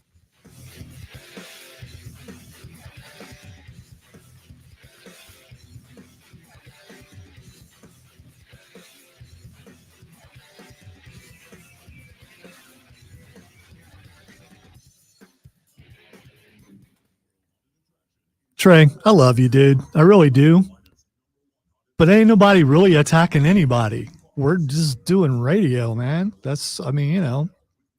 Heated opinions doesn't necessarily have venom behind it. And whoever puts the show together possibly might be looking, okay, we're probably not going to agree on this, but we will agree on this. If it was all love, it would be too sappy. And, let's check out the label. You just pulled your shirt down. I was just checking out the label.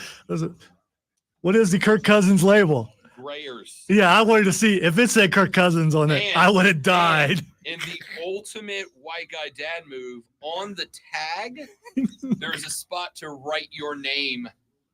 Is it really? I swear to you. I'm so glad you're wearing an undershirt right now. I just want to say that too. I was wearing an undershirt for this exact reason. There's a spot for me to. I might do it. I might write my name in the box just in case anybody confuses this shirt for belonging to somebody else. No, you should write Kirk on it. You should.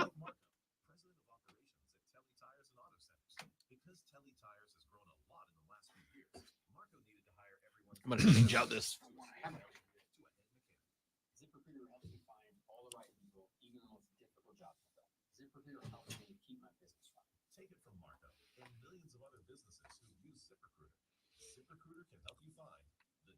There is an audience for all the other stuff too, Keegan, as far as the other teams. But right now, primary audience is still in on those teams.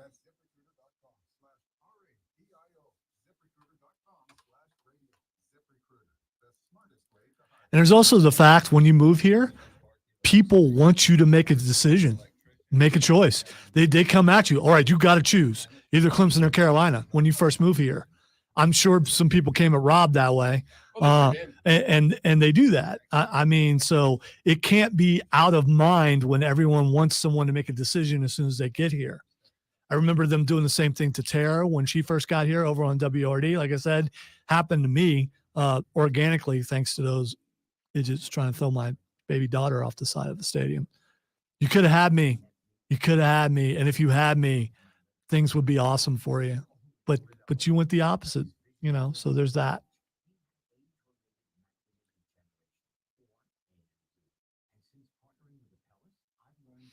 That's one way to look at it, Keegan. That's one way to look at it. By the way, I sent you a video on Twitter? Yeah. You don't even have to listen to the sound. Just look at it.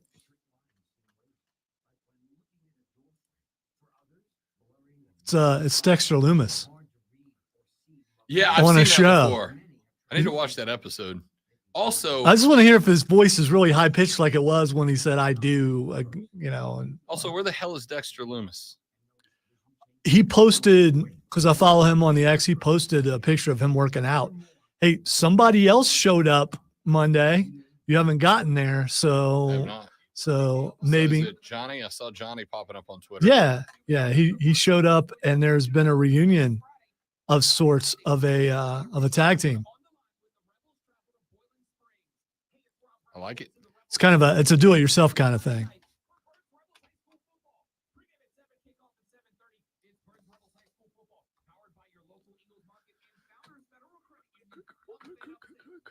no, it's not. I gotta do this. Do it. I did it.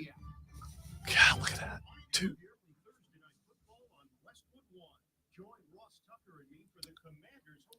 I was half right on that. I was having a debate with Cameron about how it was going to end.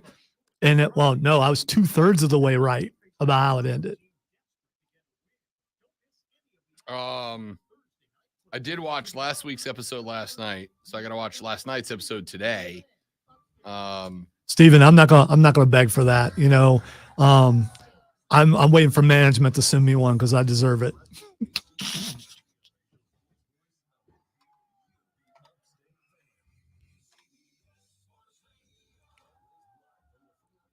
So you watched the penultimate episode, but not, the most recent Madden cover. Yeah, I saw that. Yeah.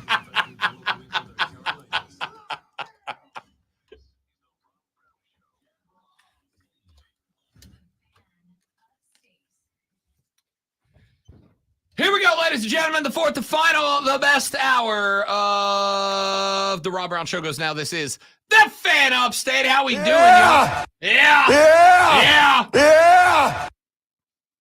Good to be with you as we rock and roll through the final 60 of the broadcast. Good morning. 4 full quarters of sports talk entertainment every single day from 6 to 10 a.m. right here on the air. There are some people out there saying we're fighting, Rob. You and I are. If you think we're fighting now, you should hear what we do after the show in the Nerd Cave. Yeah, we got like a ring set up in there. Yeah, Fortress of Nerditude. We got boxing gloves, MMA gloves. We got it all. I don't need those because I have a Scorpion Death Drop. And Rob knows about it. We have got a lot to get through here on the show. And I want to start with this, Lonzo. I want to start talking some more Carolina Panthers because, the show just hasn't been quite contentious enough for me yet this morning. I feel like we just need to fight a little more. So earlier in the day, I played you a clip from a young lady who covers the Panthers up in the Charlotte area, Sheena Quick. And she is spectacular. I love her work. I think she does a great job. She put up a thing on Twitter yesterday that said Carolina Panthers fans have been hoodwinked, bamboozled. It was great. She quoted Robin Hood Men in Tights, and it was a spectacular moment. And I applaud that work. And I disagreed with her on Twitter. Now, I read through a lot of her other stuff afterwards. And I think she does a real good job. But I disagree with that take. And I basically said, if you feel like you have been hoodwinked, bamboozled, led amok, it's kind of on you. Because if you looked at that roster in the preseason, when Fitterer and Reich were telling you, we're ready to compete now, Fitterer said at one point, we just got to plug a quarterback in and we're ready to win. Man, if you looked at that roster and you felt like that was the case, that was the truth, I'm sorry to say, that's on you. There are some people out there, it's hard to believe, there are some people out there who are not football coaches or GMs or have the ability or understanding of how to build a team. So they look to the people who supposedly do have those skills. And when they tell you, hey, this is so, they have faith that they're telling the truth. So what you're saying is, don't listen to them. They're not telling the truth. They're just doing what they're supposed to do. I will say this. If I was making a major investment about something I didn't know that much, I'll give you the perfect example. Hilariously enough, I don't know a damn thing about cars. I know effectively. Well, even now I have some cars I got to figure it out how to turn them on, right? Because now you got buttons and newfangled things. You got to have your key and you push your button. And where's the key? You got to have it miss turn the crank that and button push. Yeah, for sure. Why in the world can I see behind me when I'm trying to back up? Back in February, I was driving the old Jeep around. I had a guy in a big truck pull out in front of me. I smoked him. My Jeep got ruined. I got the insurance payout. It was time to buy a new car. He smoked you, actually. He pulled in front of me, and then I slammed into his side. But it was his fault. Right. It was his fault. So I got a big check from the insurance company, and it was time to go car shopping. I'm going to be real honest with you. I don't know anything about cars. When I bought the Jeep, I went through somebody who did, and I effectively had them car shop for me. When I got out of high school, my parents got me my first car, my first like grown-up car. Yeah, no one's surprised by that. It is what it is. I got lucky. All right. This was the first time that Rob Brown actually went car because that Jeep got me 200,000 miles. I had it for a minute. It's pretty good. It was great.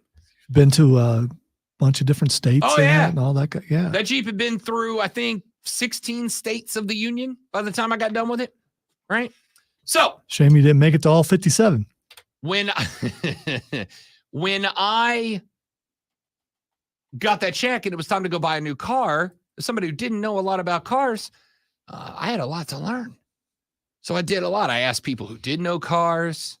If I got interested in a car, I tried to find somebody who owned that car or at least the make of that car and ask them about it. Do you haggle? I did not haggle because I don't know how to do that either. I got a haggler. I should have called the haggler. My wife would have come and helped you because she's really good at it. When she gets into she gets into that mode, I just get up and walk out and let her do her thing. In fairness, I did get a hookup from somebody I know who got me a pretty good deal on the car. It's a nice vehicle. I had to look up to see if I had a deal on the car because I didn't know. I didn't know anything about it. So you know what I did? I educated myself. I read. But so you trusted it. But you still, in the end, you trusted in others and their word on it. The eye test that's a sweet looking ride. Right. But you did the test drive. But you know who I didn't do that from? The salesman. I didn't go to the salesman and go, convince me this is the right car for me. I looked at everybody who had no profit in that decision. The head coach is not the salesman. Yes, he is. He's the mechanic. He's the guy who knows all the workings of the vehicle. He is not the salesman. He is the guy who's supposed to know how everything works. I'll play your game. He is the mechanic at the dealership that you're buying the car from. He absolutely has skin in the game. All right, you got me there. Yeah. I know, because I'm right. Again, it's what I do. He's the mechanic at the dealership. I now have a Dom Mysterio black eye. If I am going to buy a car, I'll listen to what the salesman has to say about it. But he is not the guy that I base my decision on solely. That's Scott Fitterer. I'm not. If you listen to dissenting opinions, like, I don't know, this show, somebody would have said, hey, this is not a playoff team this year. They're not there yet. Now, it would be one thing if D.A. Rob Brown, emphasis on the D. It'd be one thing if Rob Brown. As in district. In dumb, you know what. We don't say that word on the radio or else that one texter will get mad. I thought you were going for like attorney, DA as in district attorney. No, okay. As in dumb. Okay, all right. If I was by myself on this one, Lonzo, it would be one thing. But somebody else has noticed that the fans are quite upset. I'm really only using this clip, A, because the emotion behind it, and B, because of the phraseology. Here's Steve Smith's finger on the pulse of Carolina fans. Clip number 1, Steve Smith Sr. Man, the Carolina Panthers and the fans down here in Charlotte, bro, pitchforks. Are they out? Man, they hot. Listen. They hot as fish grease, bro. Hotter than the Krispy Kreme, fresh off the rack when the hot button is going. They are peeved. I freaking love it. All right, first of all, he said bro, which was word of the day here on the Rob Brown Show is bro. And second of all, he went fish grease. I don't know how hot that is, but then he had to go. Then he went Krispy Kreme, and I'm like, okay, I know that. Hotter than a Krispy Kreme when the hot now button is on. We all know that one. And then he said peeved so loud. They are peeved. Yeah, there you go. Yeah, and he's right. Overmodulation, man, love that. And he's right. Now, then Steve Smith started talking football. Senior. Steve Smith Sr. started talking football. Let me go here with clip number 1A. One of the things that Steve Smith Sr. pointed out that can be frustrating to fans is Bryce Young. He said, hey, look, this kid is a game that is as Rob Brown's been telling you, because Steve Smith Sr. is a genius like me. This kid's game is cerebral. It's up here. It's between the ears. It's the gray matter. You're like hitting your cheek though. You're not in your head. Well, I got the glasses That's on. it's like and what? if I hit the glasses, Is there something wrong? I mean, what? So one of the things that the Panthers are trying to do is to help Bryce Young evaluate, to learn, to read defenses, to understand what's happening, and to make adjustments to the offense like Drew Brees used to do. That guy that we've been sold is really, really smart at this. Yes. Okay. Just like anything else, you have to learn. So Steve Smith Sr. is on his podcast, on his YouTube channel. It's also available on wherever major podcasts are found. He's hosting this show along with James Palmer. And Steve Smith was talking about the fact that multiple times, even in pressure situations, the play clock was winding down to 3 seconds, 2 seconds, 1 second before Bryce was getting the snap off. And here's what Steve Smith Sr. had to say about that. Every rebuild is different, man, and people don't get that. People are already saying that, Bryce, oh, man, we got the wrong guy. Oh, he can't play. It's 3 games he's playing. 3 games. Played 3 games. And if you look at the games, first of all, let's get to what I see what's going on. Okay. Bryce is a processor. He processes with the best of them. Can handle a lot of information. And a lot of information. It's like watching a movie. You notice things you don't see. When you watch the same movie a few times, you go, oh, I didn't pick that up the first 3 times.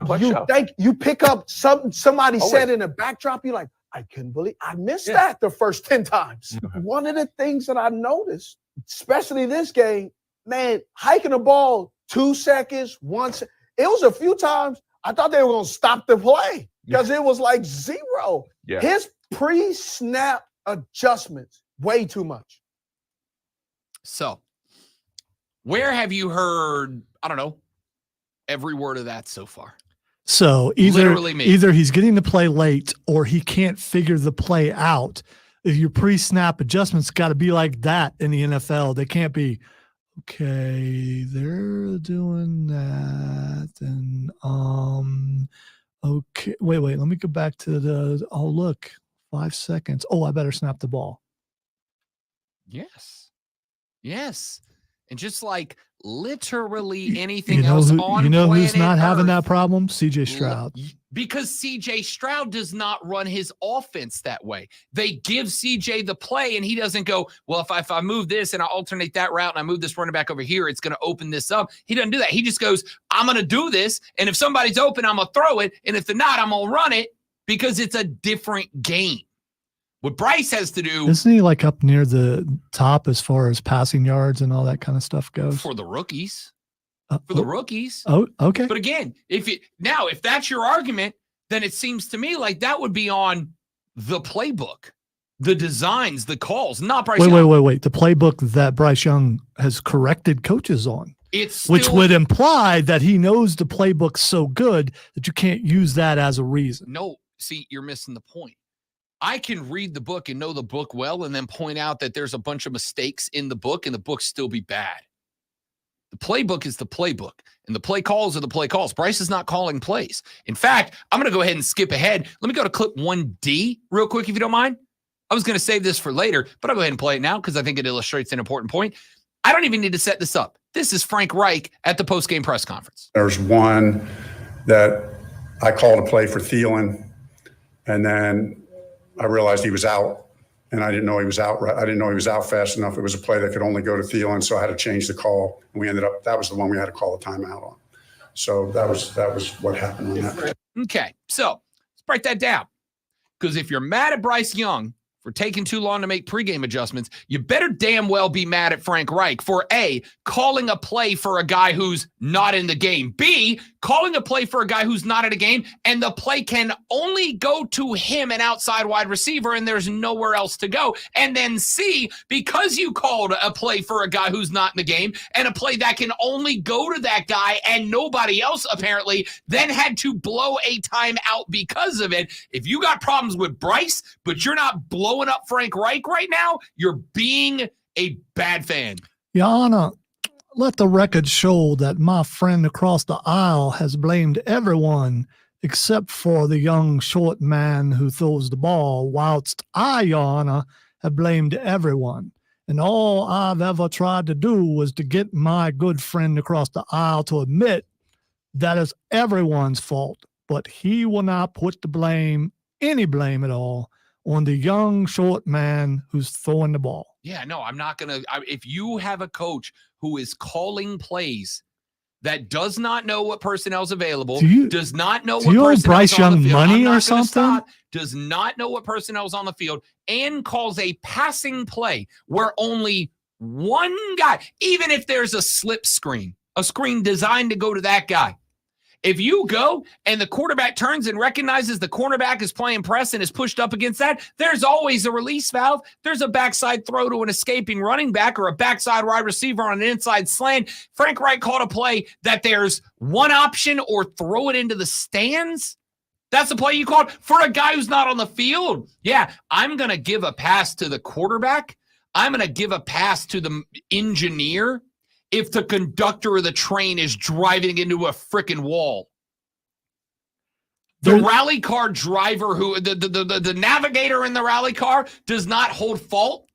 If he's for a told, guy go who doesn't right, know and there's a cars, fence why do there. you always go back to cars as your Because in this case, analogy? they're right. All right. Okay, I swear, there's a great philosopher who we recently lost, who mostly talked about first person saying, well, I think it could be my fault. In this case, you won't even look and think that it might possibly be, at least how infinitesimal it might be, partly Bryce Young's fault. Part of it is his fault. It's everyone's fault. But you're not putting any blame at all on Bryce Young, and he is partly to blame. If you come in here tomorrow and all your computer monitors are gone, and then the show sucks, and I walk down to the boss's office and I go, hey, Mark, Lonzo made the show suck today. You're going to fist fight me. All right, first of all, because I took your most important things away from you and then blamed you. Would never fist fight you because I love you, man. And the other thing is, I think we both know what we went through today. And so you want to take my monitors? Take my freaking monitors, man. Do you know who the heck I am? Do you? All right, so let's put that away for a second. Let me keep going with Steve Smith Sr. here. Let me go with clip 1B. Things are going wrong for Bryce. I'm not going to argue that they aren't. That's the first time you said that. No. I mean, we can go back and we can comb tape. That's the first time you said that. I said things are going wrong for Bryce, not because of Bryce. Oh, there's a difference. Wow. Things are going wrong for Bryce. I don't know what I was part thinking. of the reason why is part of the reason I just played that Frank Reich clip. Because that Frank Reich clip is a wonderful illustration about how if you give a person a job and then don't give them the tools to complete the job, you shouldn't get mad at them for not completing the job. The play calling for the Carolina Panthers is not just simple and predictable, but it's easily schemed against. Steve Smith Sr. recognized this as well. This is clip 1B, talking about how Minnesota's defense, especially later in that game, was able to effectively prevent Bryce Young from doing anything because of how predictable specifically the third down offense was. Minnesota made some key adjustments. They looked like it was an all-out blitz because they've been blitzing people, but yet they still blitz, but they drop out. So they look like all-out blitz, cover 0, cover 1, but it's really like a one buzz, one robber. And so one buzz and one robber is they're blitzing, and the robber is robbing to the assumption of the tendency and the data information and the analytics is telling you where they're going. And a lot of times they had a 3-by-1. So you're going to the 3, not the 1 formation, because the 3-by-1 is DJ Chark. Okay, well, it's third down. DJ Chark's to the left. We're not throwing at DJ Chark because 50% of the targets on third down are going to who? Hayden Hurst is on the 3-by-1. So he's been targeted a lot on third down. Adam Thielen, and whether it's Terrence Marshall Jr. or Laviska Shenault, or Jonathan Mingo, whoever it is, 2 out of the 3 guys are getting the ball. The third guy, let's see can he prove to beat us. So they're going there, or they're doing some kind of screen. And so I started to notice Minnesota started to make Bryce make adjustments, and then the adjustment was actually playing to the strength of the Minnesota Vikings, which negated and put them behind the chain, got them off schedule, which led to a lot of 3-and-outs. So what he's saying there, because Steve Smith Sr. knows ball, that Bryce Young isn't smart enough to figure out what the defense is doing to him because he's a rookie. And even though he's highly touted as being, smart enough to correct coaches, reading defenses at the speed that he needs to read them, he can't do that. So the Minnesota defense, arguably one of the worst defenses in the NFL, were able to befuddle Bryce Young. That is a wonderful example of taking something that someone said and completely blowing it in order to try to make it fit what you have decided is the case. Legitimately, that's not what he said. That's what I heard. That is what I heard. I don't know ball apparently, but that's what I heard. Here's what Steve Smith Sr. said. What he said is on third down, Carolina was repeatedly and routinely going to a 3-and-1 set. 3 receivers on one side, 1 on the other. And what Minnesota was able to do was throw a couple of different coverage looks at it. They were able to go with a cover 0. They were able to go with a cover 1 robber. They were able to go with different looks.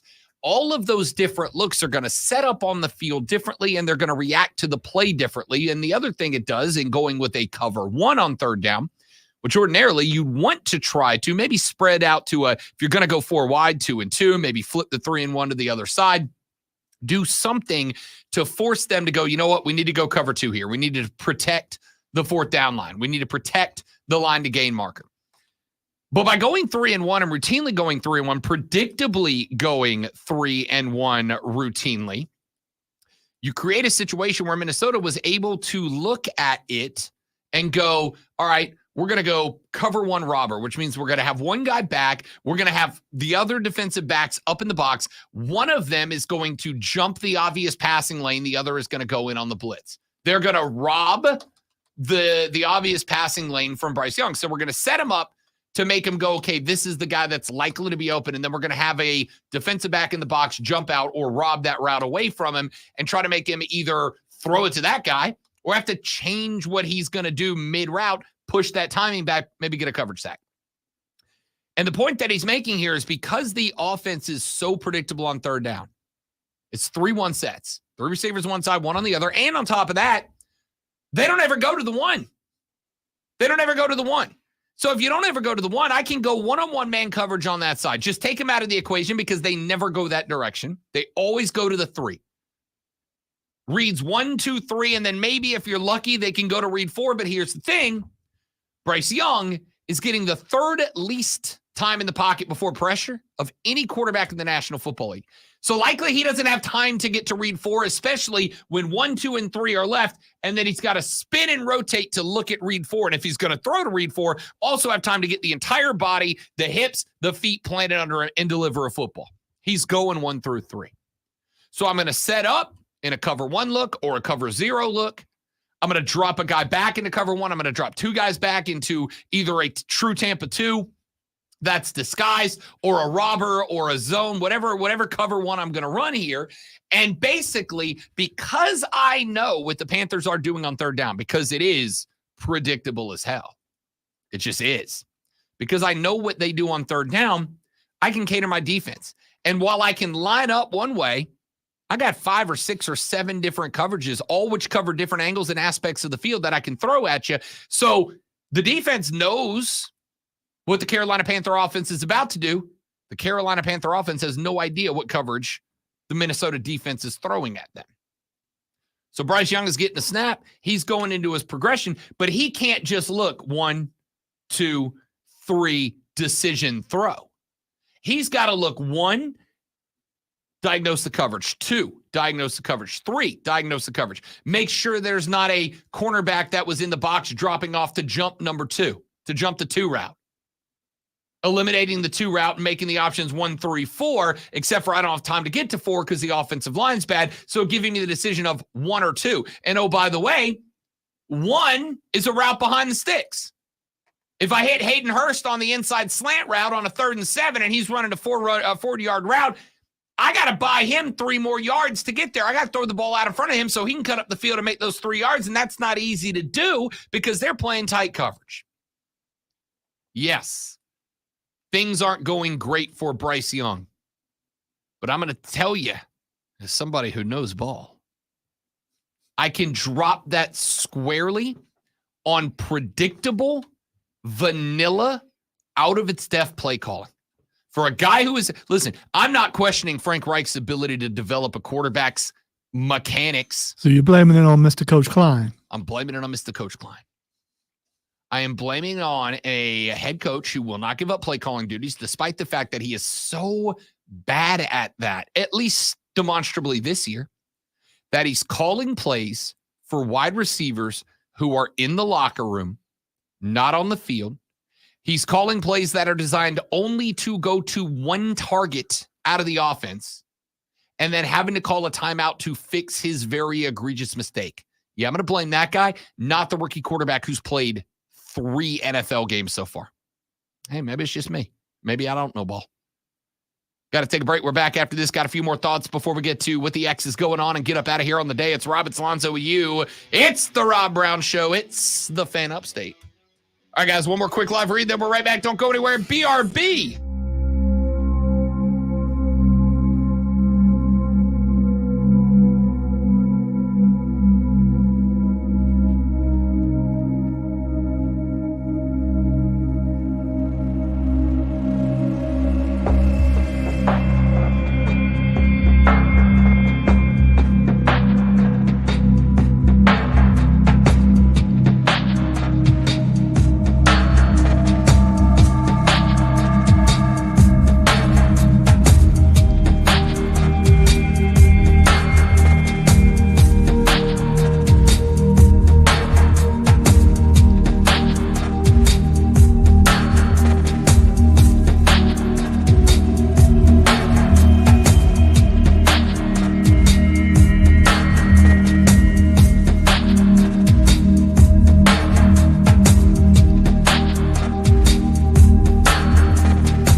I'm intrigued. I know we're on stream, but don't be surprised if I don't get something where I can just do that randomly.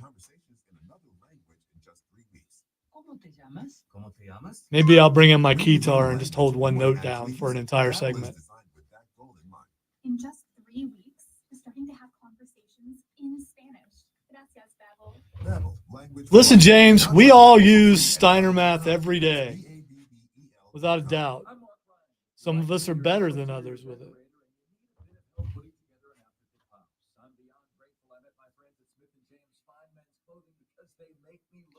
I do believe how good you are with Steiner math has to do with muscle mass.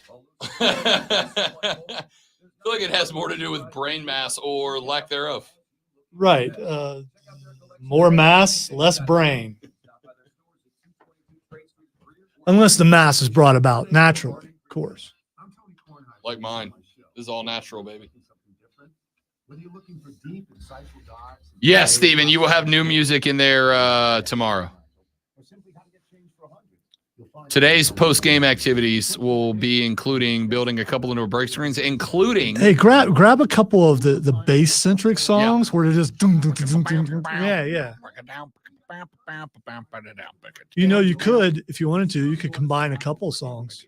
Instead of like one song over and over again. Just throw in a medley. So here's the interesting challenge with StreamYard is you can only upload videos of a certain size. And what I found is like max of like 3 minutes, right?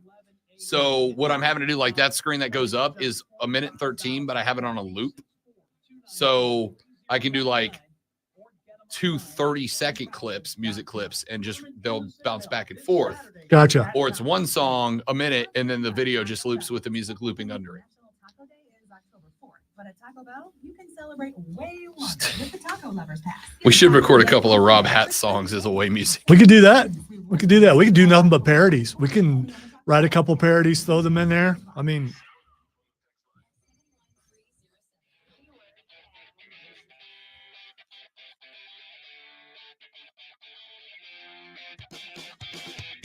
so we told you earlier in the show in the water cooler cheat sheet that the NCAA's Division I Council is meeting today. By the way, in you should Indianapolis. use this. It's pretty banger. It's a banger. Go ahead. My bad. In a step towards putting rules in place to regulate the way college athletes can be compensated for their fame, name, image, and likeness, the NCAA's Division I Council introduced yesterday, according to the Associated Press, several proposals to bring transparency to the transactions and oversight of those who want to work with students. Again, that from the AP. The proposals came from NIL working group recommendations. Now, as of right now, these proposals are not final. They are just that. They are, as of right now, just proposals. But the NCAA Division I Council is meeting today again in Indianapolis, and they could begin putting forward these proposals as potential guidelines that could be enacted as early as this upcoming January. Now, I'm interested in this from a few different angles. Number one, if the NCAA Division I Council is able to bring these proposals forward that become final today, if they are approved, then why, may I ask you, NCAA, have you been out there moaning and complaining? Somebody's got to do something. We need Congress to step in and save us. Why have you been complaining when this was an option? If the NCAA's Division I Council is able to come up with these guidelines and say, yep, this is how it is, and then just the next freaking day enact them and say, hey, in 3 months, these go on the table as legitimate. In 3 months, you have to follow these rules. Why'd you not do this in the first place? Now, I'm not saying there's not a good reason. There may very well be a good reason. I'm going to be real honest and upfront with you guys. I don't know the legal workings of the NCAA like a book. I know. I probably should. But I don't. But it seems... Wait, you don't even know a guy? I don't even know a guy for this. I got a guy. For just about everything, I got a guy. What you need? I got a guy. I don't got a guy for the NCAA's legal processes. They're legislative. They're internally legislative processes. I don't got a guy for that. But what I do find interesting is that yesterday, the announcement got made that the NCAA's Division I Council was putting forward proposals and that those proposals could be enacted as early as today. So why have you been going to Capitol Hill or Schoolhouse Rock? I'm just a bill. Why have you been going to Capitol Hill and begging for help, begging for assistance, begging for the federal legislature to get involved if you could have just gone, no, this is how it's going to work. Now, I do have one theory, though it is just a theory, and it does involve some speculation on my behalf. But the theory I have is that we have heard floated a number of times the idea that potentially, perhaps, maybe, perchance, down the line, some football programs might break away from the NCAA. They may go, yeah, we're not in the NCAA anymore. We got our own thing going now. And with the Big Ten and the Southeastern Conference effectively gobbling up everybody that they want, with the Pac-12 dying so that the Big 12 could live, with the ACC hanging on by a thread, the fear is there that two of those conferences could very well grab the rest of the metaphorical crown jewels that are hanging out there. Notre Dame, Florida State, Clemson, Miami. Build some super conferences, and then those conferences go, you know what we don't need? We don't really need the NCAA anymore. We can just kind of like play under our own banner. Because the TV networks are giving us so much gosh darn money right now. Our conferences have Scrooge McDuck vaults. We'll just fund our own thing. We'll just do our own thing. We don't need them anymore. We pretty much run the whole show as it is. And so the NCAA has been very hesitant to do anything at all, because doing anything at all might result in the trigger, in the lighting of the fuse that results in some of these conferences, some of these teams breaking away from the NCAA and doing their own thing, moving on. And if that's the case, then all the people that work for the NCAA don't work no mas. So that's the only working theory I have, is that they've been very hesitant. And basically, we've gotten to a point of critical mass with NIL. Because whether or not Shane Beamer or Nick Saban will make these accusations of, well, school, Shane Beamer said preseason, we had another SEC school offer one of our current players $1 million to hit the transfer portal and come play for them. Now, he won't tell us what school it was or which coach it was or what player it was or when this happened or how this happened or the details of any type. He's just saying that it did happen. And while I'm not going to call Shane Beamer a liar, because this story might very well be true, if you're not willing to come forward with any of the details about it, then how am I expected to do anything?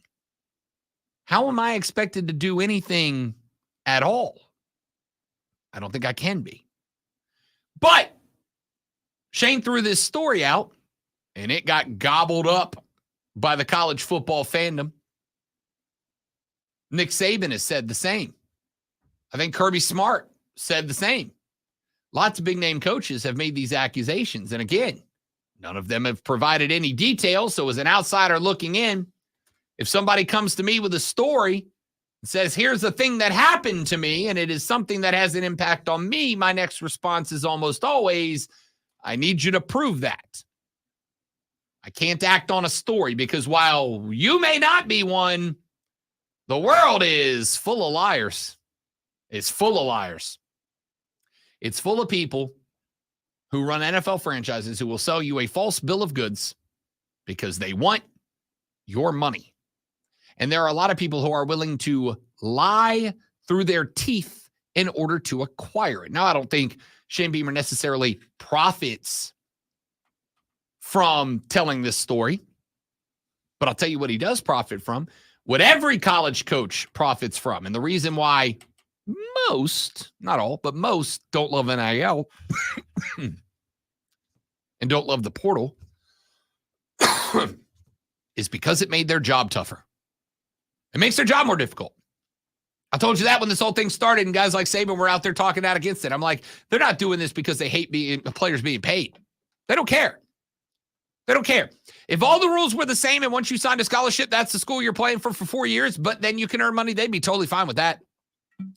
What most college people are upset about, which most college coaches are upset about, is the transfer portal more than the NIL. The NIL added on to the transfer portal becomes an even bigger problem.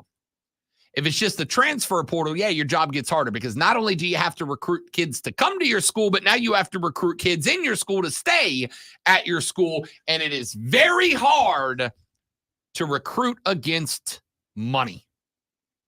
It's very hard to maintain against money. That's why I tell people all the time. If you die tomorrow, your job is replaced in a week. In a week. Right? So always go looking for money. Wow. Go get the bag. Way to get morbid, dude. I mean, Life's a you-know-what, buddy. It just is. If I croak tomorrow, somebody's in this seat in a week. A gift? Yes, life it is. Wonderful. Life is It amazing. is. All these things are true. These two things are not mutually exclusive. I love my life. It's amazing. I cannot tell you how happy I am that I have tricked somebody into thinking that this is a job I deserve to be paid for. Bro. I know. But at the same time, if I'm gone tomorrow, somebody else is filling this chair in a week. I ain't dumb. You ain't either. Nobody is. Listening to this show, you can't be. You got to know ball. But they won't be you. I don't disagree with that either. But there would be somebody. So I always say chase the bag. Always chase the bag. Always be looking for bigger and better. Look out for number one. No problem with that. When guys can not only move, but can now move with the prospect of more dinero on the other end, it makes Shane Beamer and Nick Saban and Kirby Smart's job that much more difficult. Because like I said, not only do you have to recruit kids to your school, now you got to recruit kids at your school to stay in your school. They don't love that. So the NCAA, I think, hit a point of critical mass where they're going, you know what? We got to do something. If we do nothing at all, if we don't do nothing at all, this is going to get out of control because some states are allowing teams to just do whatever the hell they want. And some states are being very restrictive about NIL. And if I'm in a state that's very restrictive about NIL and Rob Brown State University is trying to recruit, but I've got all these state legislator imposed restrictions on me. And Lonzo State University is one state over. And LSU, Lonzo State University. It's Zoe State, man. It has more. ZSU. There we go. If Zoe State University, if ZSU is in a state that goes, we don't care. If they're in Florida, a school that basically is like, whatever y'all want, go crazy, we won't care. And he's got a recruiting advantage over me. It's very difficult for me to recruit if I'm 2 hours away, but across the state line, right? I go, hey, come here. We got higher academic standards. We got this. We got real nice facilities. But then over there, ZSU's got the same nice facilities. But beaches? They got beaches. Well, I'm a Florida boy. I'm always going to have my RSU, University of Rob. I thought that was beach. I thought that was in Jacksonville. Screw Jacksonville. Place sucks. I will burn my campus to the ground before I'd allow it to stand in Jacksonville, Florida. We at the Rob Brown Show in Odyssey and Upstate, and we do not condone arson. No, not at all. I'm blowing up a hypothetical building. There we go. Yeah. All right. If Zoe's school has looser NIL restrictions on them in their school and I'm 2 hours away across the state line, yeah, it's hard for me to do my job. So NCAA is basically, I think, getting to a point where they're going, hey, look, we gotta do something, right? We got to do something because while if we overdo it, then these schools in the SEC and the Big Ten might go, bleep you, we're out, and start their own thing, in which case we're dead. We're toast. We can't compete with them at this point because they got all the big schools. Steven, my mascot, our mascot are the mullets. It's the ZSU mullets. Without I like doubt. that. Yeah. I like that. So the NCAA is going to go, yeah, we got to do something. Now, we don't want to overstep. We don't want to go too far. Let's do this a little bit at a time, but we got to do something because if we don't do anything at all, we're going to end up killing football in some states because the state legislators decide that they're going to take some moral high ground and prevent NIL from going as far as other states, and those states are going to die in college football. We can't have that. So we got to find the healthy balance between doing enough that NCAA guidelines create a playing field that is fair amongst all of the 50, but not doing so much that the SEC and the Big Ten flip us the double bird and walk backwards out the door while they're doing it. And I think that's where these committee meetings are coming from. Anyway, Zoe found a tweet just a minute ago that said that one of the first new protocols has come through a minute ago. The Division I Council approved changes to transfer windows in all sports. Those transfer portals are now limited to 45 days. You have 30 days after the completion of your season, and you have a 15-day portal window in the fall. Or, excuse me, in the spring. If you're a fall sport, you got 30 in the fall, 15 in the spring. If you're a spring sport, you got 30 in the spring and 15 in the fall. I'll say this, make it 30 on both sides, and I'm happy. Make it 30 on both sides. You got 30 on the end of your season, and you got 30 right before the preseason. And then we're all good. 1 month, 2 months total. We'll see what happens next. We'll have some updates on this meeting tomorrow on The Rob Brown Show. We're back after this for the final segment of The Rob Brown Show on the Fan Upstate. Keegan, if you can dodge a desk, you can dodge a defensive lineman. That's all I'm saying. You can dodge a sister with a pencil. The story blew my mind. I thought about that so much yesterday. So much. If I shaved my head right now, there are 2 scars on my head. One of them is that. The other one is I kicked the ball into the weeds. My sister got mad. She threw a chunk of metal, which was the top part of a fence post, and it chunked into my head. My white T-shirt turned red, and I got in trouble. When she stabbed me in the head with the pencil, I got in trouble because I shoved her and she hit the corner of a table. Because, you know, when you get, and I love my sister, by the way. She's awesome. But we were younger then.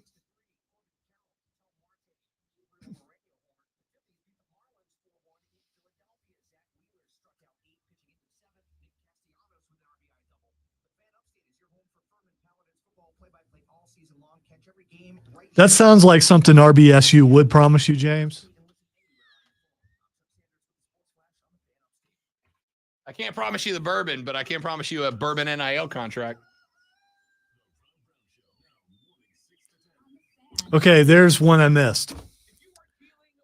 That was a rejoin that Oh. I mean, all right, it worked. Yeah, it worked did. as a standalone. It did, but that's not bad considering the mess that that's the only one I missed, and it's in the next to last break. Let me check the last break and make sure I didn't miss one. I think we're good.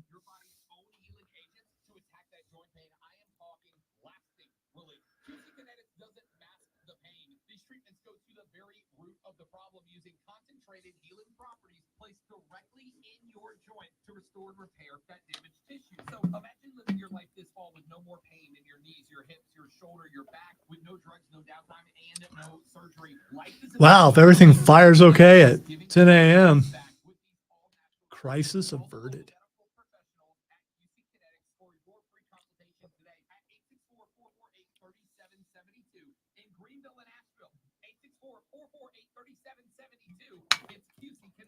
Running a small business is no small task. At Home Trust Bank, we work hard to prepare businesses for whatever tomorrow may bring.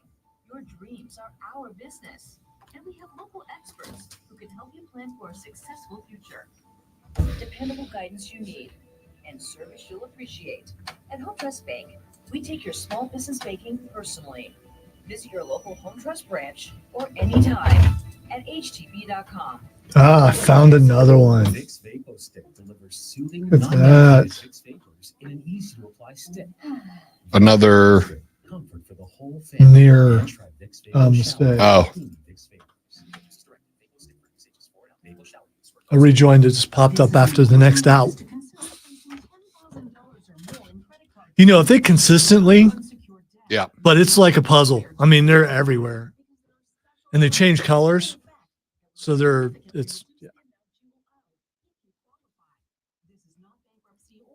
Yeah, I'm not sure what that would look like on a jersey, though, the 1%ers. Maybe it'd be a pinky up. That's what it would be. It would be a pinky up. The official logo of RBSU. Yes.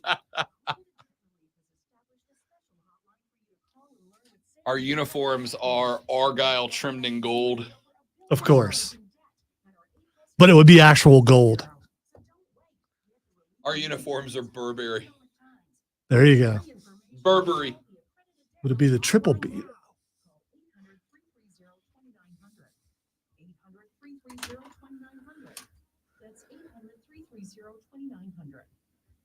This season, your coffee orders are getting warmer and your outfits are getting cozier.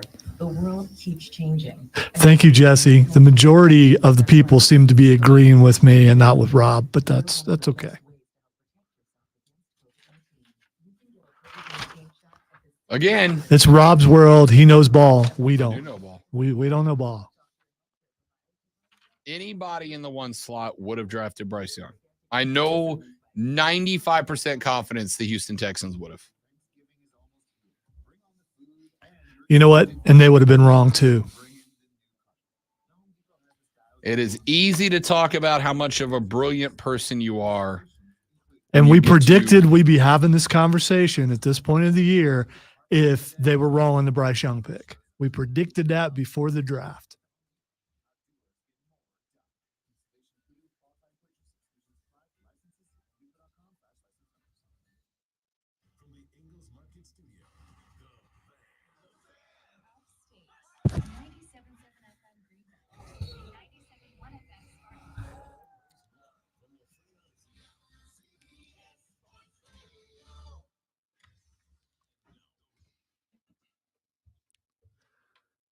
All right, time to ask Rob what the X is going on.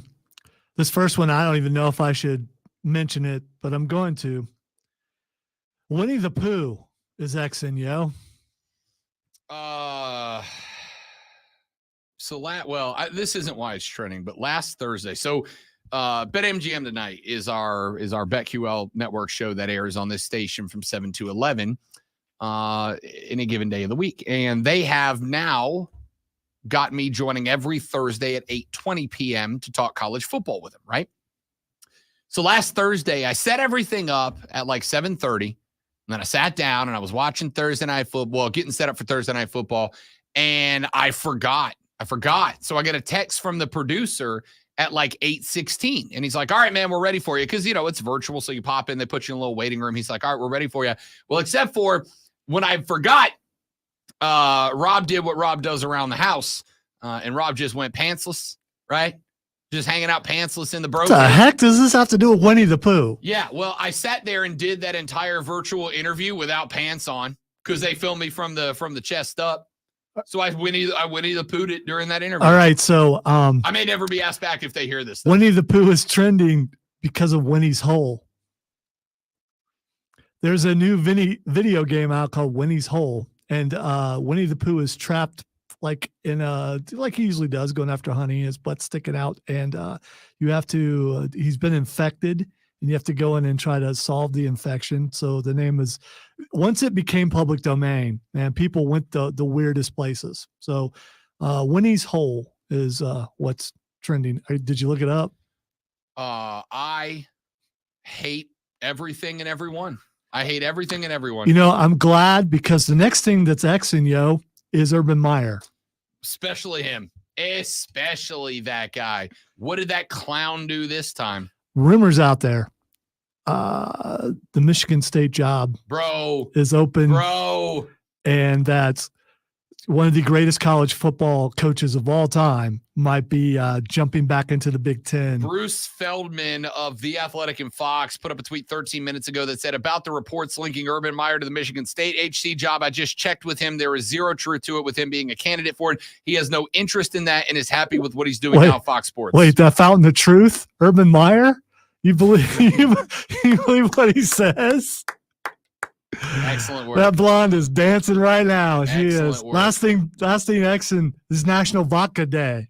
I think I shall celebrate. There is a bottle of Stoli sitting on top of the liquor cabinet right now, except for now I got to start my drinking at like 4 in the afternoon so I can be asleep at 9. I love this job. Yo, have a good rest of your day. Don't drink and drive. I'll punch you in the face. We'll see you back here tomorrow to do it all over again, but better. Emily Adams of the Greenville News, Rashad Beard of the Panther Nation Podcast, and Fight Club. All coming up on the Thursday edition of the Rob Brown Show and the Fan Upstate later. Yeah!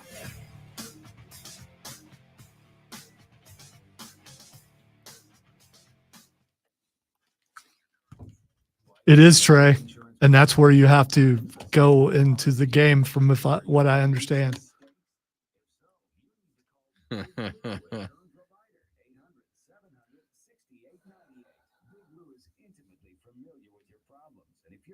with that, hopefully the only adventure that we enter in today is over.